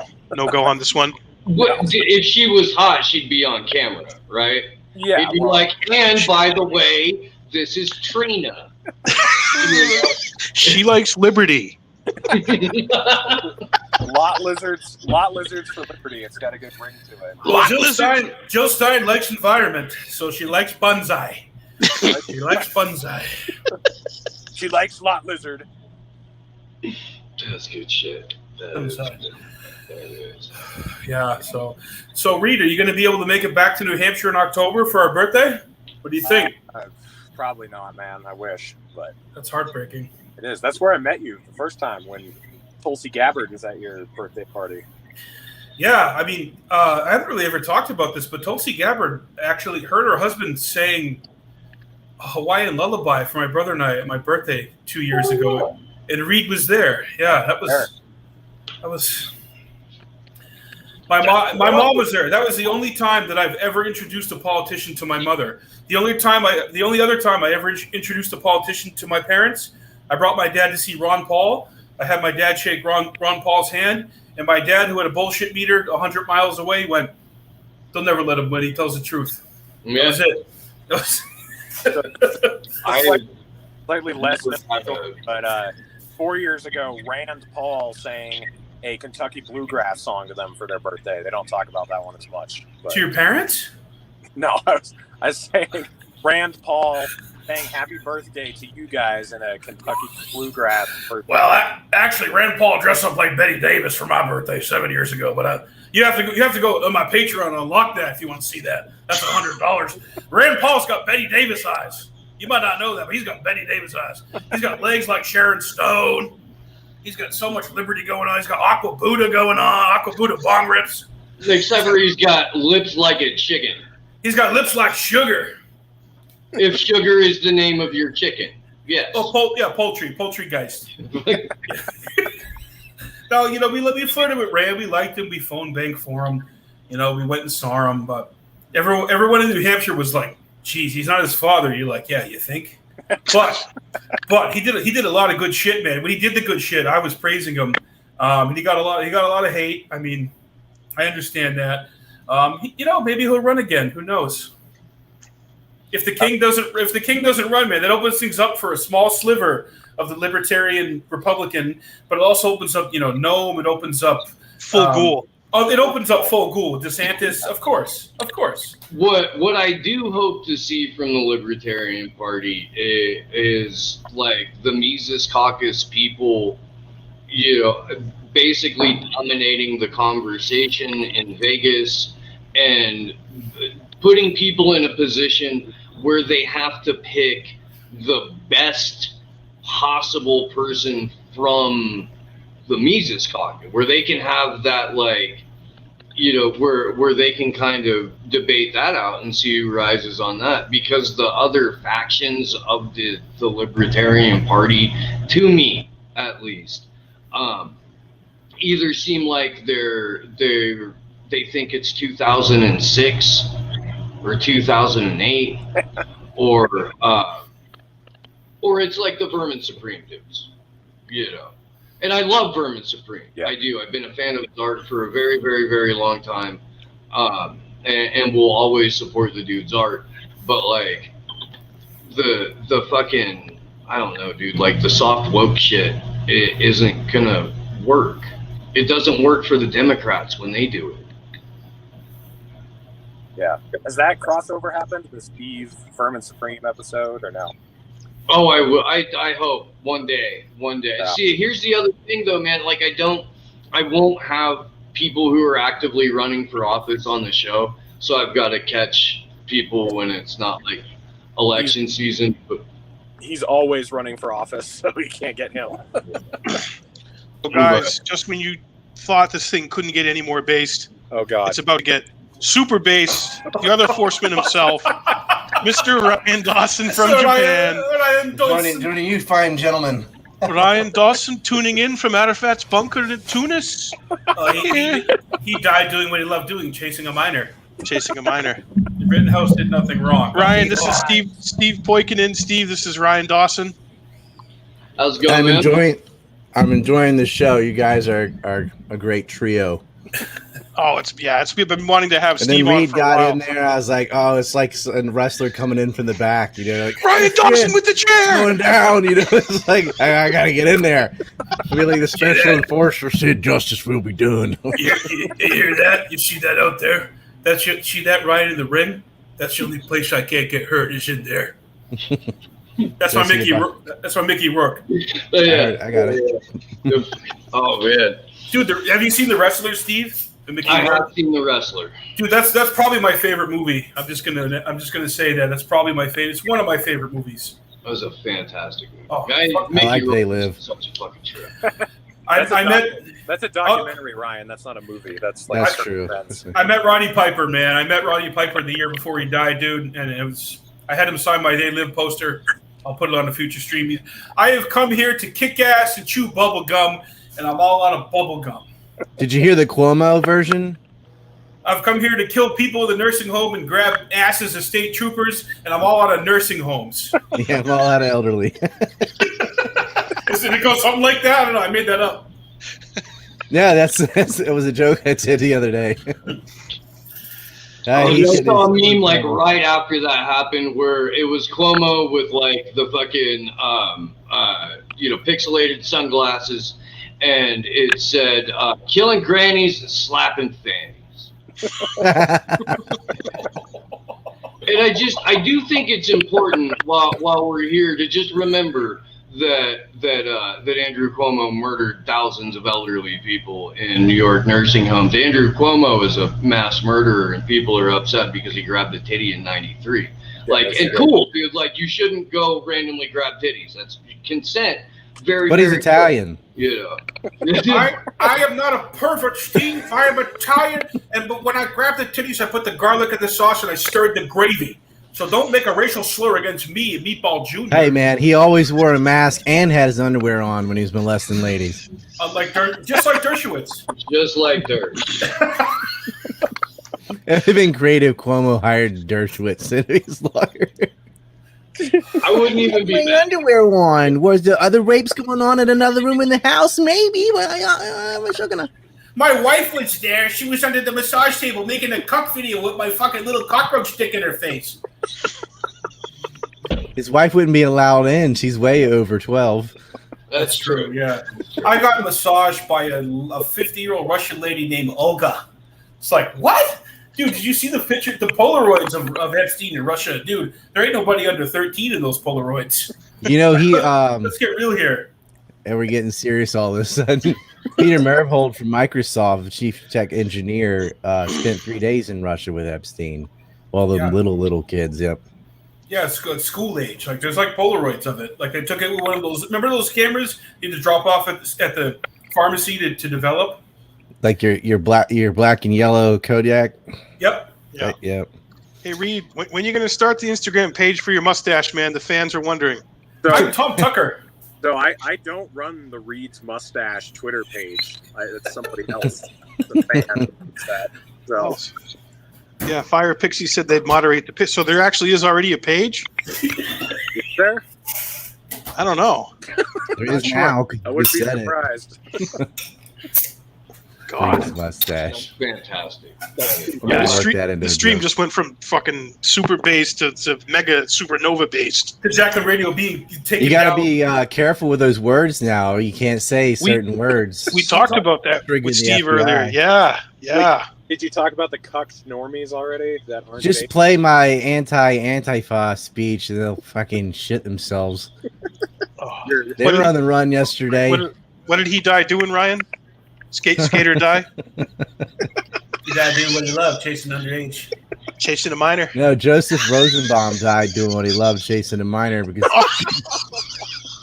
he had extra jail time. First of all, he raped a pair of 5-year-old twins that he was babysitting, and then in jail he exposed himself a number of times, so he extended his sentence. He gets out, he joins the black bloc of communists in Antifa, where they're just a bunch of terrorists, and he's like every checkbox that I can't stand, starting with child raping pedophile, obviously, but then being a terrorist in Antifa and a manlet and just like F you, shoot me, nibba, and all that. Oh, I hate those kind of people. A manlet. Yeah, he's 5'3". I thought he was 6'10". Tries to grab a gun from a teenager. He threw a bag at him. That was the best thing. Like, oh, this will stop you. Paper bag. God. Jesus. He got shot in the nuts, too. I mean, that is precision aim. Oh, the trigger control, Eric. Oh, his control was incredible. Ryan, someone's got a man crush on you, man. That's pretty good. All right. Married. I do maintain that for every 108-pound black skinny jeans wearing pink-haired Antifa or black bloc warrior, there's an equal or greater number of cops and that people who just want to fucking make sure that there are people who put on costumes to go fight with people who put on costumes. So Yeah. they could drop the bricks. Go fight. Drop And, the pallet of bricks in the middle of the street. Yes, and when you Yes. have that, that's a production. That's, a staged event. When people are putting on costumes to go make sure that the news can tell you who to be mad at and why, Right. that's not an organic event. Sometimes the road pirates fight with the firework chuckers, but not in any sincere way. I mean, we're talking pro wrestling. That's like a script. They allow it to happen. I mean, you could, if anyone else, think about this, when whatever they even prescribe as the right wing doesn't even need to be, like the insurrection on January 6th, or even less than that, a teenage high school kid wearing a MAGA hat on the steps, and he smiled. I mean, they lost their shit about some kid that was just standing still. And then when you had people protesting the voter fraud, the president has called that a insurrection by white supremacists. So now they're all white supremacists. Everybody at the Capitol protest, which they're calling a riot or insurrection. Were you there? But you can, if you got the right uniform on, you can loot Target and set everything on fire and kill people in a pawn shop, and that's all okay. That's mostly peaceful. Mostly peaceful protests. Right. It's state ordained violence. I mean, they've gotten the green light. They're like, yeah, go ahead, tear shit up. I'm just We waiting. had politicians saying we need more people in the streets. I'm just waiting. People do what they do. I'm waiting for hashtag woke Taliban. That's what I want. I want woke Taliban. Dude, the Taliban is. Did you see him dance? Yeah, Mike, tell Reed what you call the Taliban. Talibased. They're Talibased. Yeah, I mean, look, they'll cut your hand off for stealing a goat. I mean, they they're propped up. They're propped up by the ISI. You know, You might be cool, but you'll never be riding a bumper car with a rocket launcher. Cool. Yeah, but a Toyota that was from the fucking Soviet era, you know, or maybe even after that. But yeah, they've got American weapons now. They've got Toyotas. You know, they might have a frame recall on some of those Toyotas. Toyota Hilux. It worked for ISIS with the non-lethal aid that Obama sent them. Yeah, so it's good truck though. I mean, that's why they use it. It's almost indestructible. Yeah. Oh yeah. If you as long as you change the oil, you're good, man. You're good. Nancy Pelosi. Technically, you only need to change the oil filter in those. Like you keep adding oil, but really, if you just swap out the filter, like every three grand, maybe 3,000. Let it go a little bit longer, but yeah, if you swap out the filter, you technically, especially in those older Yodas, technically don't ever need to change the oil. You're just adding more. Well, it's conventional oil. It's not the synthetic oil, which is every 10,000 miles now. Right. You just see another Toyota Hilux and accuse them of having weapons of mass destruction and take their oil, maybe. I don't know. Yeah, take the oil out of the Toyotas. Oh, man. It's, There was do you know about the Toyota Wars in Libya and Chad? That's the actual name of a war. It's my favorite. Watermelon War is my favorite because that is the dumbest reason there's ever been a conflict. And then the Toyota Wars. They figured out, I guess they just did the cost analysis. It was more beneficial to use the Toyota Hilux with mounted artillery pieces and stuff in the back than it was to try and make the normal armored vehicles. It was more cost efficient, more durable. It could travel further, and so you had Toyota Hilux on both sides in this large war in Africa, and that was sort of the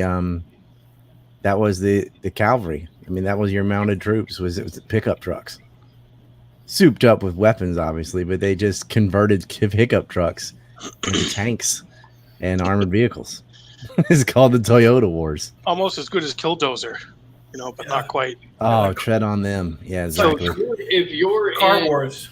If you're in a 4-wheel drive Toyota with, the right kind of tires on it, and you've got a bed-mounted 50 cal, it's gonna be formidable if you've got 30 of them. Mm-hmm. And some of them have rack-mounted or roof-mounted 308s and shit. You can fuck up somebody's whole week with that. And they're replaceable.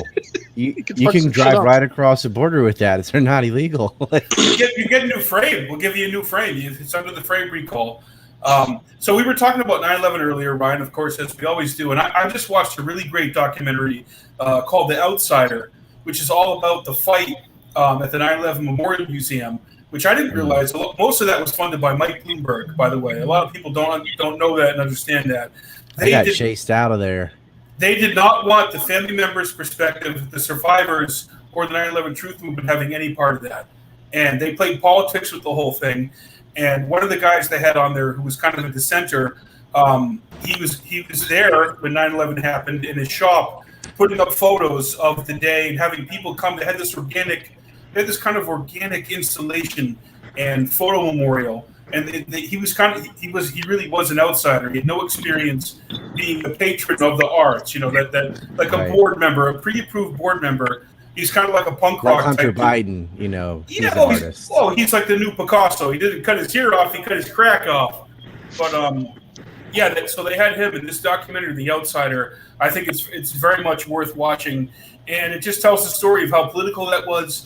They were building narratives. They were basically saying, this is how we're going to tell the story, not only to people who were alive when 9/11 happened, but to future generations. And that to me, that's the thing. Like, you have people who are fighting in the conflict in Afghanistan, and I hate to say the word sides, but on all the sides that weren't even born when 9/11 happened. Dude, So that's why it's important. I'll give you the chilling fact right now.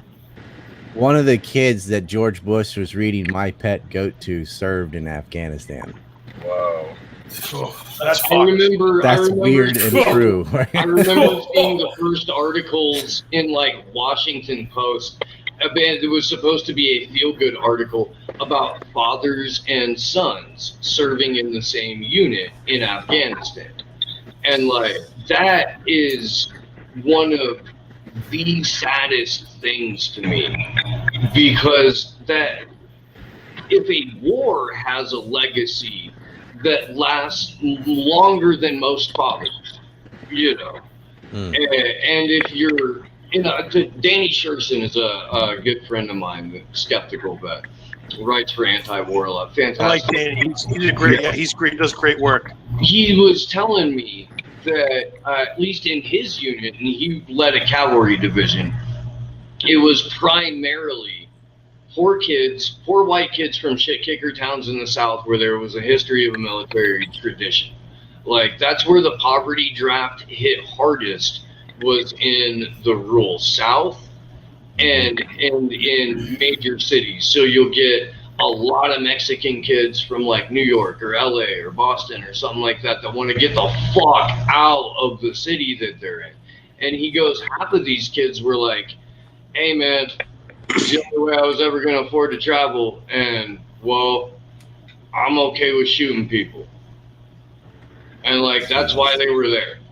If not, can you imagine George Bush reading that story and saying, all right, kids, sign up for the army. We're going to need you soon in Afghanistan. Like, you'll still be allowed to do this. Travel to strange, distant lands, meet exotic people, then murder them. Improvement commercial.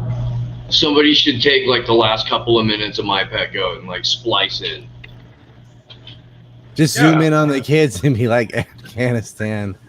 Oh my gosh, Iraq, because the occupation of Iraq lasted long enough for those kids who are already, let's say, 7 or 8. That's possible too. Yeah, I got a 9/11 memorial story I'll do fast. Oh yeah, right. Talk about being chased out of there. I didn't know about that. I went to New York. I was going to New Jersey to film urban movie systems and stuff for the Empire and Mass when I was making 9/11 film. And I love how people are like, "Oh, you went on vacation." I'm like, "Oh yeah, I want to leave Japan." It was a working vacation. Jersey Union City. We hawk it. Yeah. So I went to Doric Towers and all that, and of course, since I'm there, I'm gonna go to New York City at the 9/11 memorial, and I thought, well, I'll go. I want to see the memorial anyway, and the Freedom Tower and stuff, and they might get some footage here because they have like the twisted up beams and stuff down there, and so we're down there, we're looking at the like melted fire trucks and all this stuff. It's really, you know, it brings you right back to how the impact of it, you know. But there's a little dark hallway where they had all the hijackers like listed and like a timeline and stuff. And I had some friends or fans or both, you know, with me, like just 6 or 7 people. And I just went down the list. I'm saying, all right, this is, you know, Khalid al-Midhar, and he did this, this, and this. And this is al-Shayhi, and he did this, this, and this. And I'm just saying the missing parts, right, to my friends. But when I turned around, there was like this massive crowd all listening, like zoned in. I was wearing my Stop Aid to Israel t-shirt with the bombs with $signs on the back. And then I had people in the museum saying, you need to go. Like, I just heard the cop on the radio say, we got a guy with bombs on his back talking a lot about 9/11. He's got a massive crowd. And so I flipped my shirt inside out, and then my buddy traded with me, and we just, you know, the cops are dumb. But I wasn't breaking the law or anything, but I did not want to have to put up with, why do you know so much about 9/11 and you have a bomb on your shirt? Like, the bomb on the shirt has a $sign on the bomb, and it says "End all aid to Israel." Right? But they're like, there's a guy, he's got Israel on his shirt. He's talking about hijackers. And he's in the 9/11 memorial. I'm like, he's making a lot of sense. Yeah, I had to skedaddle out of there. Yeah, I was talking about, you know, the whole the whole thing in New York with Urban Moving Systems and Classic International and Dominic Suter. The guys that had access to the fire prevention systems prior to the event who did go to jail. I dropped a bunch of that in an Instagram story that was like 10 pages long of just like a paragraph each the other night when I was loaded. I was super drunk. Were you drunk when you did that? And I was so tired of people fucking being clueless idiots about 9/11. And this was from an ABC News story about urban moving systems. I didn't know you could do 10 pages on this. I never really got to use it. I got banned in like 24 hours. So. Instagram's great. It's great. And I had over 200 people look at this story, and I got DMs and messages from people. Their minds were absolutely blown. I'm like, guys, all this information is out here. It's all out there. You can find it very easily. Here, I just pointed you where to go to look at it. And I've had Empire, man. Well, exactly. And I've had a lot of people tell me, Eric, Jesus, I didn't know about any of this, and I've looked at it. So people are hungry. People are hungry for truth. They're hungry for truth. People like crying and stuff, and because they'll watch Alex Jones or Loose Change or whoever for 5 or 6 years just run around in circles. All they ever talk about is the physics of the buildings and stuff. Know who did it and why. And they're like, I didn't know any of this stuff, and I've been studying 9/11 for X number of years. But it gets lost under the tar baby that they've created, and that's on purpose. There's no way people went out there and filmed only the second floor of the Pentagon and put that in a film and never, like, they just fucking lied to people. And what they do, Alex does that as a professional, like just sprinkle retard sauce on anything serious, and then nobody can, wants to be associated with it. Well, that's right. There may be voter fraud, but you don't want to be associated with the Q people or whatever. And there is no such thing as the Q people because that's a whole spectrum of ideas, right? But you know what I mean when I say that. They're like the most extreme ones or whatever. The whole point of that limited hangout, like the whole fucking InfoWars shit, is by the very nature of who's saying it, discredits the information, whether or not it's accurate. Like the whole turning the frogs gay thing turns out more or less the truth, but because it was Alex Jones saying it, that in and of itself was enough to discredit it. And that's one of the primary functions of that show, in my opinion. Right. We'll take a true thing and exaggerate it to the point beyond recognition. Like, let's say, cloud seeding is real. We can seed clouds and try to play with the weather. They actually every day at 3:30 in Dubai. Yep, that's a real thing. Did it in Vietnam. We do it, for agriculture and other things too. So that's not weather control though. That's not. He'll take something like cloud seeding, and within 3 minutes you're already talking about earthquake machines, and man-made tsunamis and stuff. And microwaving $20 bills to get out the RFID chips that are tracking you for the Jade Helm black helicopter, Illuminati lizards, whatever. Really and then you just turn it off for a second, turn it back on, and he's on about interdimensional elves that communicate with Nazis through DMT or something. Entertaining. Well, theoretically, hang on, hear me out. Hang on. Okay.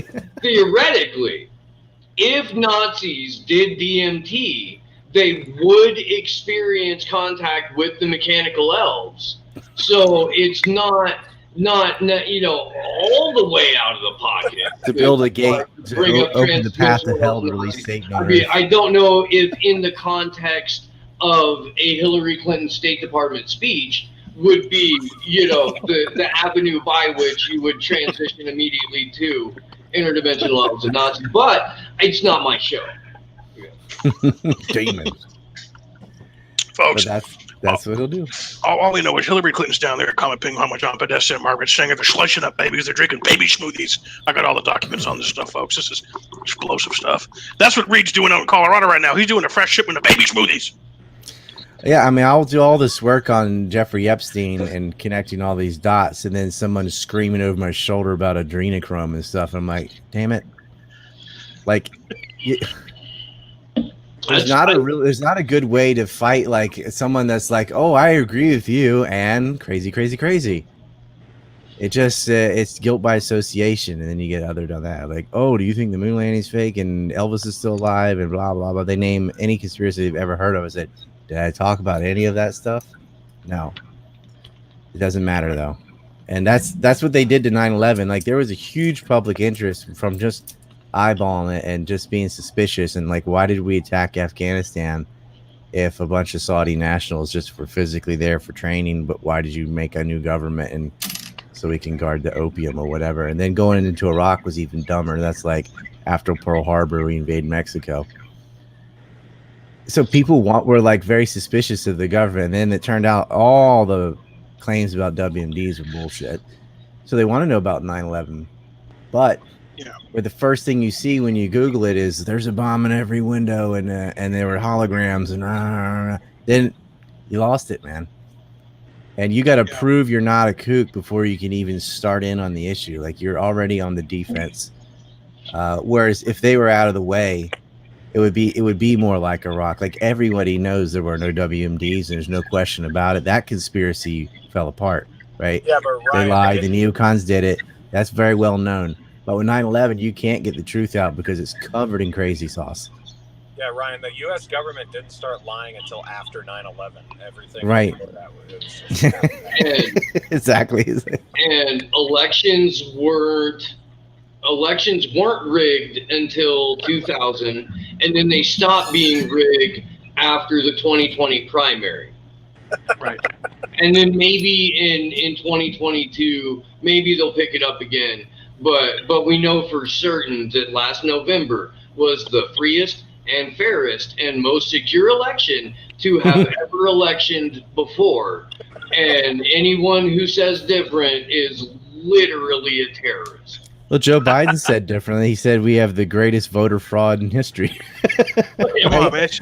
We just pulled off the most successful, greatest voter fraud op in history. Come on, man. His dementia is like the best part of him because it makes him tell the truth sometimes. They're blaming him for this disastrous pullout where he pulled the troops out before the civilian personnel, which is backwards. But he did not do that by himself.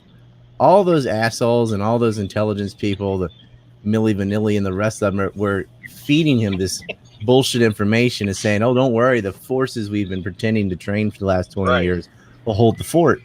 Well, now it didn't work. The Taliban's in control of everything, and they're going to cut off the opium trade.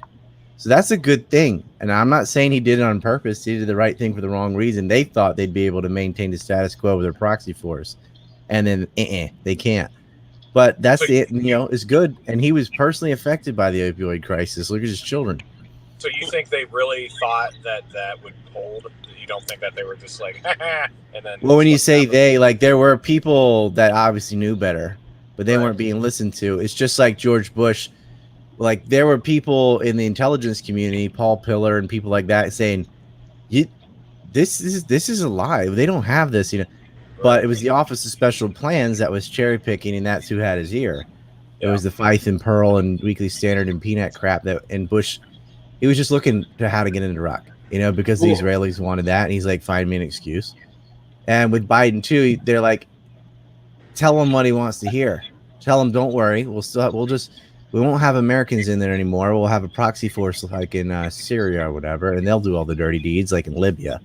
Yeah, Libya is a better example because Al Qaeda ran Libya for years after 2011 when they went and murdered Gaddafi for pre-crimes, and they thought they could have the Libya model in Afghanistan. He could get the credit for ending America's longest war, but nothing would change on the ground because we still have a puppet government that would allow all the contracts in there to get the minerals, and we'd still guard the poppy fields, and none of that's happened. And there's a really disturbing report. It's bad enough when you go in and set up a puppet government to award yourselves contracts to steal resources from a country like the Bidens did in Iraq. I mean, Biden's brother was supposed to he made millions on building Iraqi houses and then didn't build any Iraqi houses and took the money anyway. They were doing that in Afghanistan too, getting different metals and things out of the ground. But in some cases, they didn't even get even a pretense of a contract from the puppet regime. They just went in there, moved the mining equipment, and started doing it. And on the board of one of the major extractors was Paul Wolfowitz, former head of the World Bank and head architect of the Iraq. All around a nice guy, Ryan. Someone you'd like to send Christmas cards to. He's a cunt hair below Richard Pearl, is the worst neocon of that era. Did Reed? Did you catch the king going full retard in Alabama? Which part? I don't know. I saw some clips. Did you see? Yeah, did you see any of it? He's pro. Yeah, Yeah, they booed him. Trying to remember it was the vaccine, right? Is that when he was? He said, "Look, I took it. I think it's a good idea. Look, you have your freedom, but I took it." Yeah. Wait, what's going on with that? Eric, give us, like if we left after. Remember when we left Syria, but we stayed to protect the oil? What would Trump say about the poppy fields if we were leaving Afghanistan? Look, I always said if we're going to go to Afghanistan and we're leaving, take the heroin, okay? Get people addicted in New Hampshire, get people addicted all over so they die. Go in there and take the poppy, okay? And if you don't, you're a loser. All right, we went in there and we didn't take the poppy. Just like I said, take the oil. I'll send the Sackler family in there. They'll take the opium so quick your head will spin, okay? And the oil in Syria is only to hurt the Syrians. What's that, Steve? Do we need the opium anymore now that vaccines are where the future of the medical industry is? It's all vaccines and fentanyl now. It's not even a vaccine. I mean, it's gene therapy, but you know what I mean. Yeah, Big Pharma's moved into that, but they, why not have both, right? But they're not going to have that opium now. I mean, that's the Taliban is the one that cut it off initially, which is why they got invaded, and they're going to cut it off again. They don't believe trust me, the Taliban sucks. But one thing that I can agree with is, let's not have an opioid crisis, right? I would say legalize it all, but that ain't going to happen.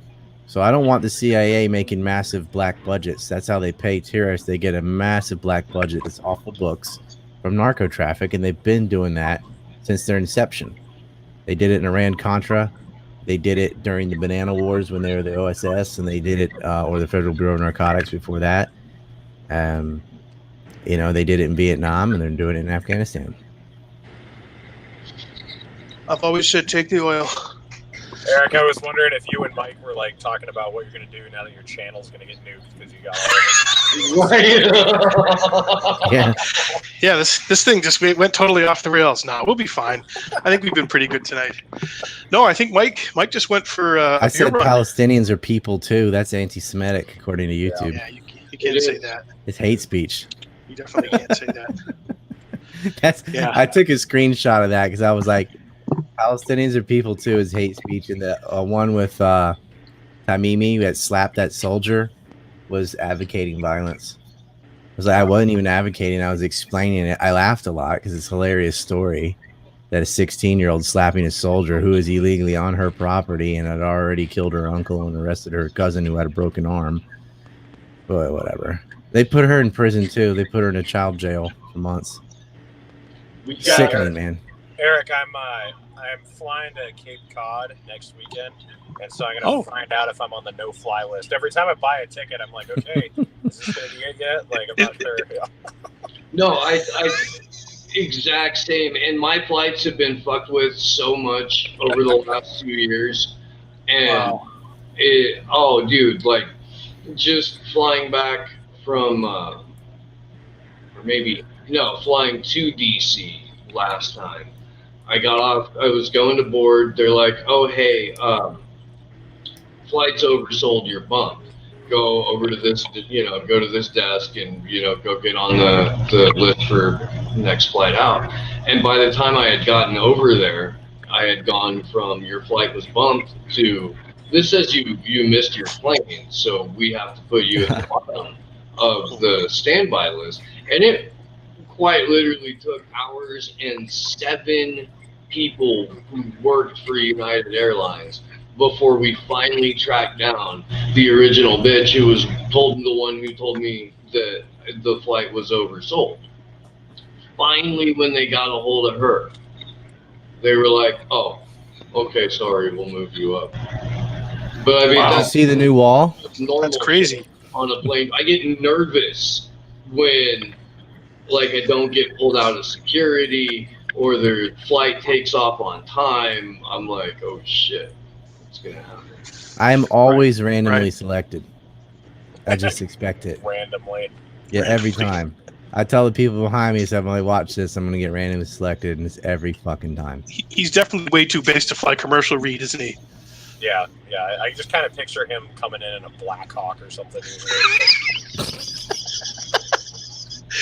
Oh, it's so good. So, what are you doing in the Cape, Reed? What's going on? You're not going to be far. Just coming home for Labor Day weekend to see the family. So. Nice. Yeah, I'm going up to Maine, so I won't actually be around. But that's nice. You'll be over here in the East Coast. So if One I'm day we lucky, need I'll meeting in fly Ocracoke. there and then end up on the no-fly list, so I have an extended vacation, so I can't. Fly. Yeah. Well, what happens is we get out to Japan to see Dawson, and then That's we're grounded there. We can't leave Japan. And then they That drone strike his you house. wouldn't mind that, trust me. Right. Then they. They drone strike us while we're all together. God, that's dark. We can't be in the same place all at once. Everybody that visits me is like trying to figure out how to get a visa and live here. I think we should fortify Ocracoke, make that the base. Yes. Or Hatteras. Screw the Free State Project. Let's just do it at Ocracoke Island. Steve was talking. Steve's got a compound, man. He's got his own Bohemian Grove that we can go to. Yeah, unfortunately, it's in California right now. This is iteration 1 of the slow news day, fucking Armageddon Acres. Yeah. We can have Are you gonna Palestinian flags flying all around it, and like Hezbollah. Steve, are you going to build a studio? Yeah. When I get back from Colorado, one of the first things that I'm doing is I'm putting the studio on top of a cowshed. So I've got to build like a 10 by 30 cowshed, and then make sure that the area where we park the studio is not like directly above where the cows are.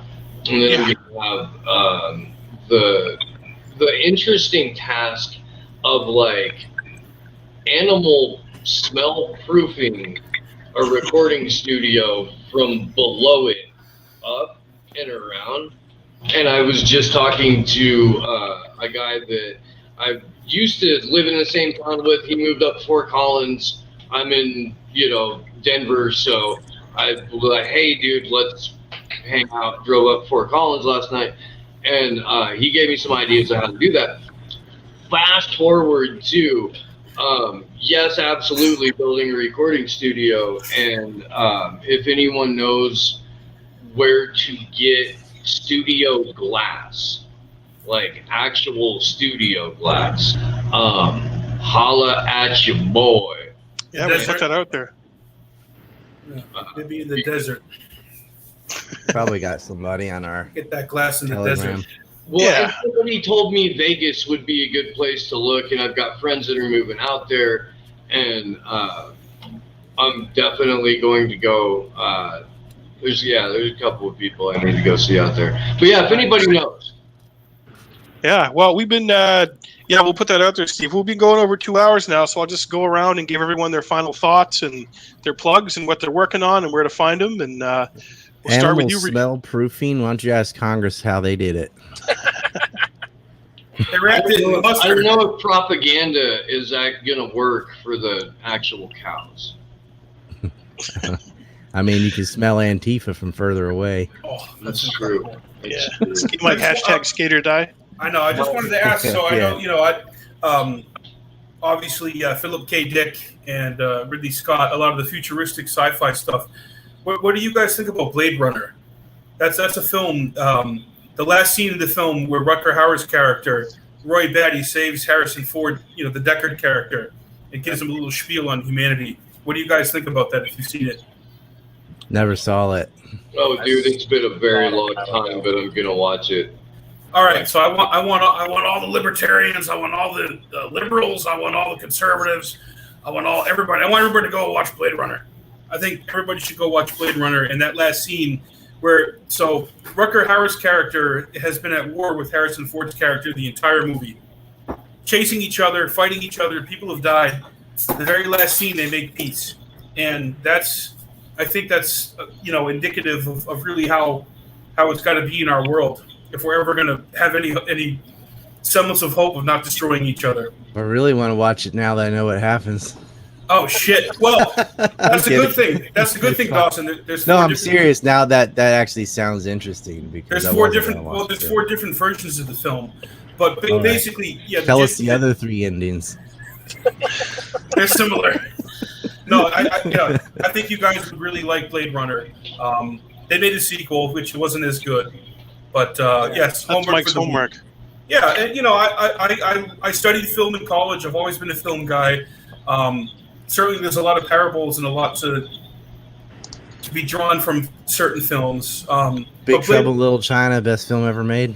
John Carpenter, Kurt Russell. That's a great freaking film. I could do a whole 2 hours on John Carpenter, Dawson. Maybe we will next time. He did They Live as well. Yeah, and he did the soundtrack. With Rowdy Piper. I spoke to him a week before he died. Oh, that's incredible. Oh, he did The Fog. He did Halloween. He did In the Mouth of Madness. He did Children of the Village of the Damned. But anyways, I just want people to watch They Live, and that last scene in They Live where, you know, for me, peace can be made. You mean Blade Runner. I'm sorry, Blade Runner. They Live has the longest fight sequence in any film of all time. I'd like to see things end like the end of They Live. That's because they were fighting. Yes. Yeah, like they're like, go ahead, hit me. Ka-chung, just hit me in the forehead, not the nose. Like, how'd they make that so real? I'm like, they punched each other. They just hit each other. Yeah. Keith David and Rowdy Piper were actually fighting each other. That's how they made it real. Put on the glasses. But the glass. I would just like everybody to watch Blade Runner and to watch that last scene and really try and take something from that. And that's all I got to say. Yeah, Eric, instead of blowing up a satellite to, you know, make everyone see the aliens, it's going to be Dawson clotheslining Congress and something like that. Pile drive Pelosi off the stage. One Dawson could probably take down 20 Antifa, you know, just by himself. Oh, easily. Yeah.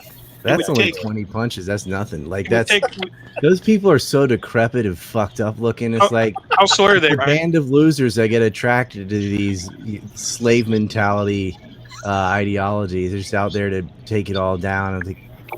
It's always the most privileged strata of society out there waving their fingers, being my payadeos. They objectified you in your Cherokee arms, Dawson. Hey, AP Hill 1, Antifa 0. They pulled the statue down on themselves, and one of them got put in a coma. Oh yeah. I'm like, was it worth it? You got in a coma over a fucking statue that can be replaced in a day. They objectified Dawson's Cherokee arms. If they thought about it for 10 seconds, they would realize that they reinforce the state at every fucking turn. They're corporate sponsors. The reason that they get away with violence is because the state has a monopoly on violence. Yep. And that's why they're getting away with the violence. And they want you to tear down the symbols of defiance, like Confederate statues and founding fathers. They're all symbols of defiance. Both flags are secessionist flags. I always constantly have to remind people. Like, dude, the founding fathers are symbols of we based. broke away from England, right? Or the Brits.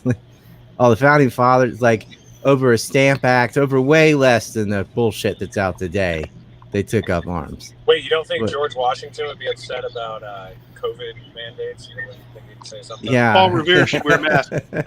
Paul Revere wearing a mask. Look at the Whiskey Rebellion, you know? Well, the Whiskey Rebellion wasn't just about tax on whiskey. They were using whiskey as currency in rural areas of Kentucky The founders and would be horrified at how soy everything's become, dude. They just, you know? I can't even imagine the disgust Washington's dentures would be on or fire. somebody would have being like this, like, I'm glad they're not here to see it. I mean, Reed, as a truck driver, what do you see in America? You go from state to state, man. What do you really see, man? Talking to real people, like, is what you see in the media, does it really match up with the rhetoric of just meeting regular people every day to day? So there are some states that just aren't cucked, but the cucked ones, when you're out in the middle of nowhere, nobody's cucked. It's just in the cities. So, like, it seems to me to be more of a rural rejection of the bullshit, and then if you're in a more urban area, everybody's LARPing and just kind of deal with it. But yeah, I feel like, I mean, there's more commonality. If you're in the middle of nowhere in California and you're in the middle of nowhere in Arizona and in Texas, the people are all acting the same. If you're in LA or San Antonio, though, then you're going to see a huge difference. It's pronounced it wrong. It's LA. Sorry. But, LA is such a stain on the rest of the state. Everyone from Northern California is always like, that's not us. It's just LA. It's not us. That's what Steve was saying. Yeah. Well, there you go. You know, I like the best part about Northern California is it abbreviates to NoCal instead of SoCal. It's NoCal. But no, it's very different. And the same thing for people from not from New York City. They're just from even Syracuse or any other part of New York. They're like, that's them. Yeah, or brand New Jersey, which you call Northern Florida. They don't. New York City does not represent the rest of New York. The rest of New York is very, normal. New York City doesn't even represent all of New York City. Yeah, it's fucking the mob west side of New York and City Predator doesn't. ran and fucking like the most of the fucking people who maybe not in like Upper Manhattan or something like that, but I mean the vast majority of the people in the borough, like outer lying boroughs, they are not on board with what de Blasio is doing. Well, all those people from Brooklyn who have moved to the West Bank to the brand new house because if they didn't steal it, someone else would. Yeah, that's my house. That's my we got to house. make room for the third wave of gentrifiers because you're charging them rent so that you can live it up on the West Bank. How about a breakup of California, like West Virginia, just leave?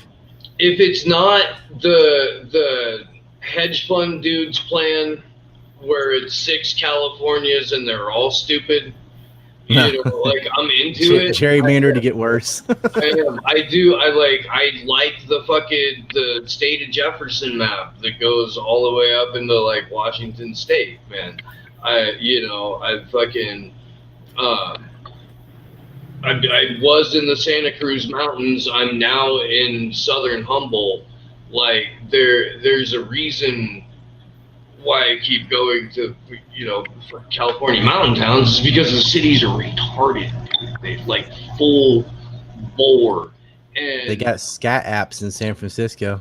Yeah, that's hilarious, man. To warn you where the poo is. It's that's a little bit like that's kind of fun. To be honest, isn't that not Clown World? Like that's a real thing. This is not a joke. You got to say that. We talked about it early on.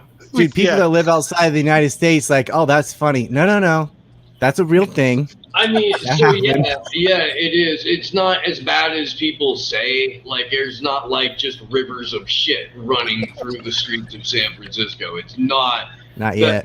Like, yes, dude, you on any given day, at any given time of the day, depending on what street you're on, you could potentially see someone drop a deuce on the sidewalk. You can see syringes just like as common as a fucking water bottle. There's a syringe just on the ground. The Assange event that we had on Saturday was at Civic Center Park in downtown Denver, and there's like the Greek Pavilion there, and I just saw sharp caps and fucking half syringes went into a bathroom at like the transit center and could smell the freshly fucking smoked black tar heroin. Like, this is. So you wonder how much does an aircraft carrier or a bomb cost? What can we do if we put that into our country? Oh, put it back into America. Look at the trillions we spent on for the Afghanistan. U.S. to abandon the U.S. and then we can get all of the good military equipment. If you want to end support the withdrawal from Afghanistan, like that's $2.2 trillion that Israel could have, and then you can get all the cucks to support you on it. Did you see what Magnus fucking posted? Where he had DM'd the spokesman for the Taliban, and was like, "Hey, look, not for nothing, but I'm trying to fulfill a wish, get a wish list." That shit. Dude, that's base. Taliban's on Twitter, but I'm not. Yeah, exactly. Taliban's on Twitter, but I'm not. I'm too dangerous. But not Trump. Trump can't be. No way. Mike, when the Taliban came to Texas when George W. Bush was governor, how good was that? He's like, So there's a Western journalist there who's wearing the garb, and she takes it off, and she was like, "Oh, I just want to tell you, it's so horrible what you do to women." The Taliban official who was invited by Bush is like, "I would feel bad for your husband; he would have a tough time with you." Come on! It's like that news anchor. Some feminist was going off because he said something like "sticks and stones will break my bones, but words will always offend a feminist somewhere," and he was just going nuts. And he's like, "This is why women live longer if it was being married to women like you." Well, all of a sudden, we care about women's rights in Afghanistan. All of a sudden, in 2021, right? Yeah, exactly. That's like we invaded to help the Kurds, or the civil war was over slavery. I mean, it's bullshit. Sounds good. Would have been great, but it isn't that. I broke Marianne Williamson. She retracted her statements about Afghanistan. She made congratulations. You were very tough on her, Reed. You were very tough on her. I bullied the shit out of her. I think what happened is you said, instead of drinking that bottle of white wine, try a bottle of red. See how it goes down. Tell her she's not on the spiritual field of battle or whatever she was going on. Dude, I give her a pass. I love Orb Bomb, dude. She won at least one of those debates. She won at least one of them. Orb Queen is everything, dude. Yeah, she's life. I mean, Mike and I hung out with her for an hour. She was a lot of fun. She wanted wine bad. Reed, I think she'll do your show eventually. She'll cave. Yeah, we should get her on the Four Horsemen. Oh my god! I gotta be drinking if I'm doing that. Yo. I'm gonna double down and be all on her side. Like that's the same as like the Black Hebrew Israelites. I'm like, yeah, man. I just 100% agree. Whatever. It's just like. I'm ready. I'm just like, I see the clown world and the circus and the flames. I'm like, just start throwing kerosene. It's done. I'm not. That's where we're at. That's why I wear a purple jacket, man, for the Joker. You guys will love this. This is, I like, no exaggeration. Fell off my couch. That's how hard I was laughing. They played the hairy legs Biden thing on the Japanese TV. You know, I got hairy legs and I learned a lot about roaches and stuff. And they cut away with it, but they cut away from the clip before it was done to the newsroom, and the guy's like stacking his paper, and they're like, "Looks like we got the wrong translation." no, that's what he said. They're all just staring at each other, quiet. They're embarrassed and apologizing, like, "Oh, something's wrong. We got the wrong translation. We're not sure." Oh, that's everything. Yeah, see my hand. You know, just like do it, Mike. Do the cockroaches. Do Biden. I used to go down to the swimming pool. I had the little colored kid sitting on my legs, and I had the hair standing up my legs with the cockroaches. I knew it was like that day in Corn Pop. Like, yeah, this is a guy who's this. I'm gonna vote for him. I like that. I got hairy legs. I like that. Like, I support that. Like, that's what I want in my. I learned a lot about cockroaches. That's just some old guy, some old closet racist guy. That's like, when I was younger, I went to a pool with black people. He's all proud of himself because he went swimming with colored people. If Joe Biden was any of our grandfathers, we would expect a phone call every day. We found him naked in the freezer aisle again. Will you come pick him up? Say racist shit. Maybe don't give him back the keys. Hide the keys. We would not let this man babysit our children. We wouldn't. No. And yet, we're all supposed to just make pretend. Yeah. Right? Oh yeah. My granddad was such a comedian that he would probably get naked and go in the freezer aisle on purpose to act like he had dementia, just to mess with everybody. They wouldn't believe him. They're like, "You don't got anything wrong with you. You're just messing with us." Come on, man. I'm not trying to tell anybody like how to fly their freak flag or anything. I'm just saying Joe Biden clearly he's the juggalo that ICP used to rap about. So we got he's there with his aviator glasses, eating ice cream. He's got no pants on, just walking around. Everything. Yeah. So we got our special coming up this week. We're debuting the Biden impression in front of a live crowd. The first comedy special Eric and I have done since the age of COVID 1984. It will be out this week, and the Jaffrey Legion stepped up. The Legion, which is a pro-war installation. I mean, it's the veteran. I got friends who had family members who were part of that. They're veterans of the wars. They were like, "Oh, you guys got canceled by a cocked organization. We'll take you, no problem." Phalanx. Yeah. So we went in there. We did our show. It's coming out this week. It's basically just a celebration of freedom of speech and expression that we're still going to continue to do. So as long as we can. Yeah. So yeah. Well, so I want to go around. I'll start with you. You're not alone. Like Jerry Seinfeld, like he doesn't go to college campuses anymore. He doesn't go to colleges. I won't go to colleges. I won't go to this event or that because they're so fucking so soy, cucks, soy, woke. The things you're not allowed to say.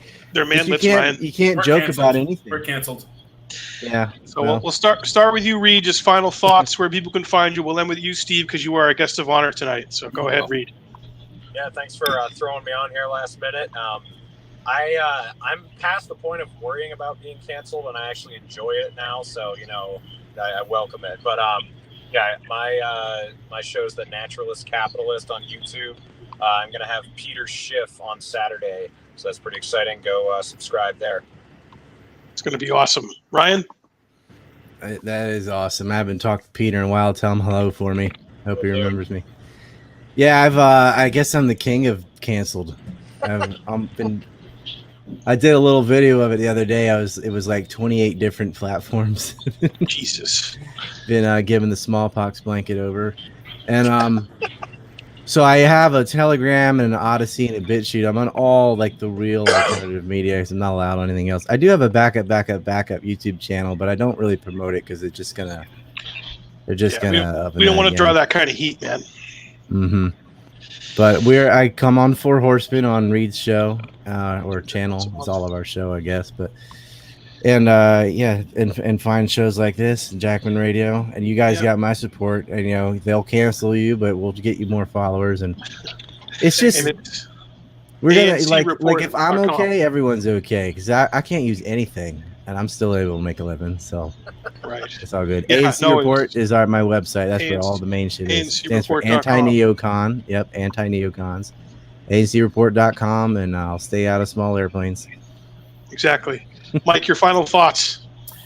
Yeah, I think it's great. I want to have more discussions like this because during the week your brain shrinks because you have to just kind of like listen to people reciting the fucking tally of the ball game and the weather and the Moderna and the Johnson & Johnson and the anal fucking shots. And we've been listening to that for a year and a half, and it's starting to affect me a little bit. You got to be strong-minded and try not to, but that's why I pour alcohol on it. But Jackman Radio, we have our special coming out live from the Legion.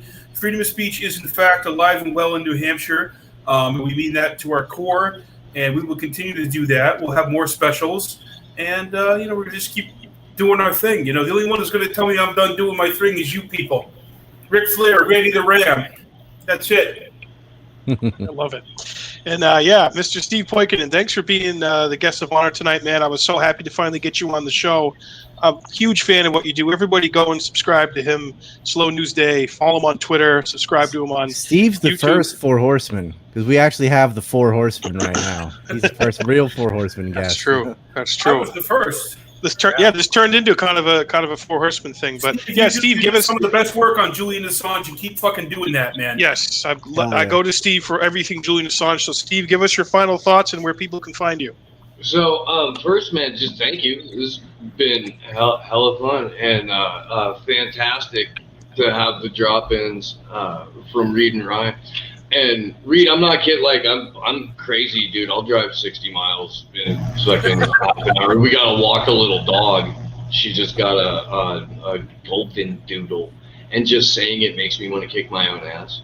Right? But fucking adorable. Just adorable. Is it called Bolton? Huh? A Bolton doodle? Is that what you said? Golden doodle. Oh, golden doodle. Oh, Yeah, golden retriever doodle.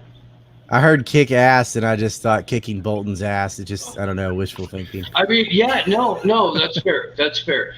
SlowNewsDayShow.com is the website.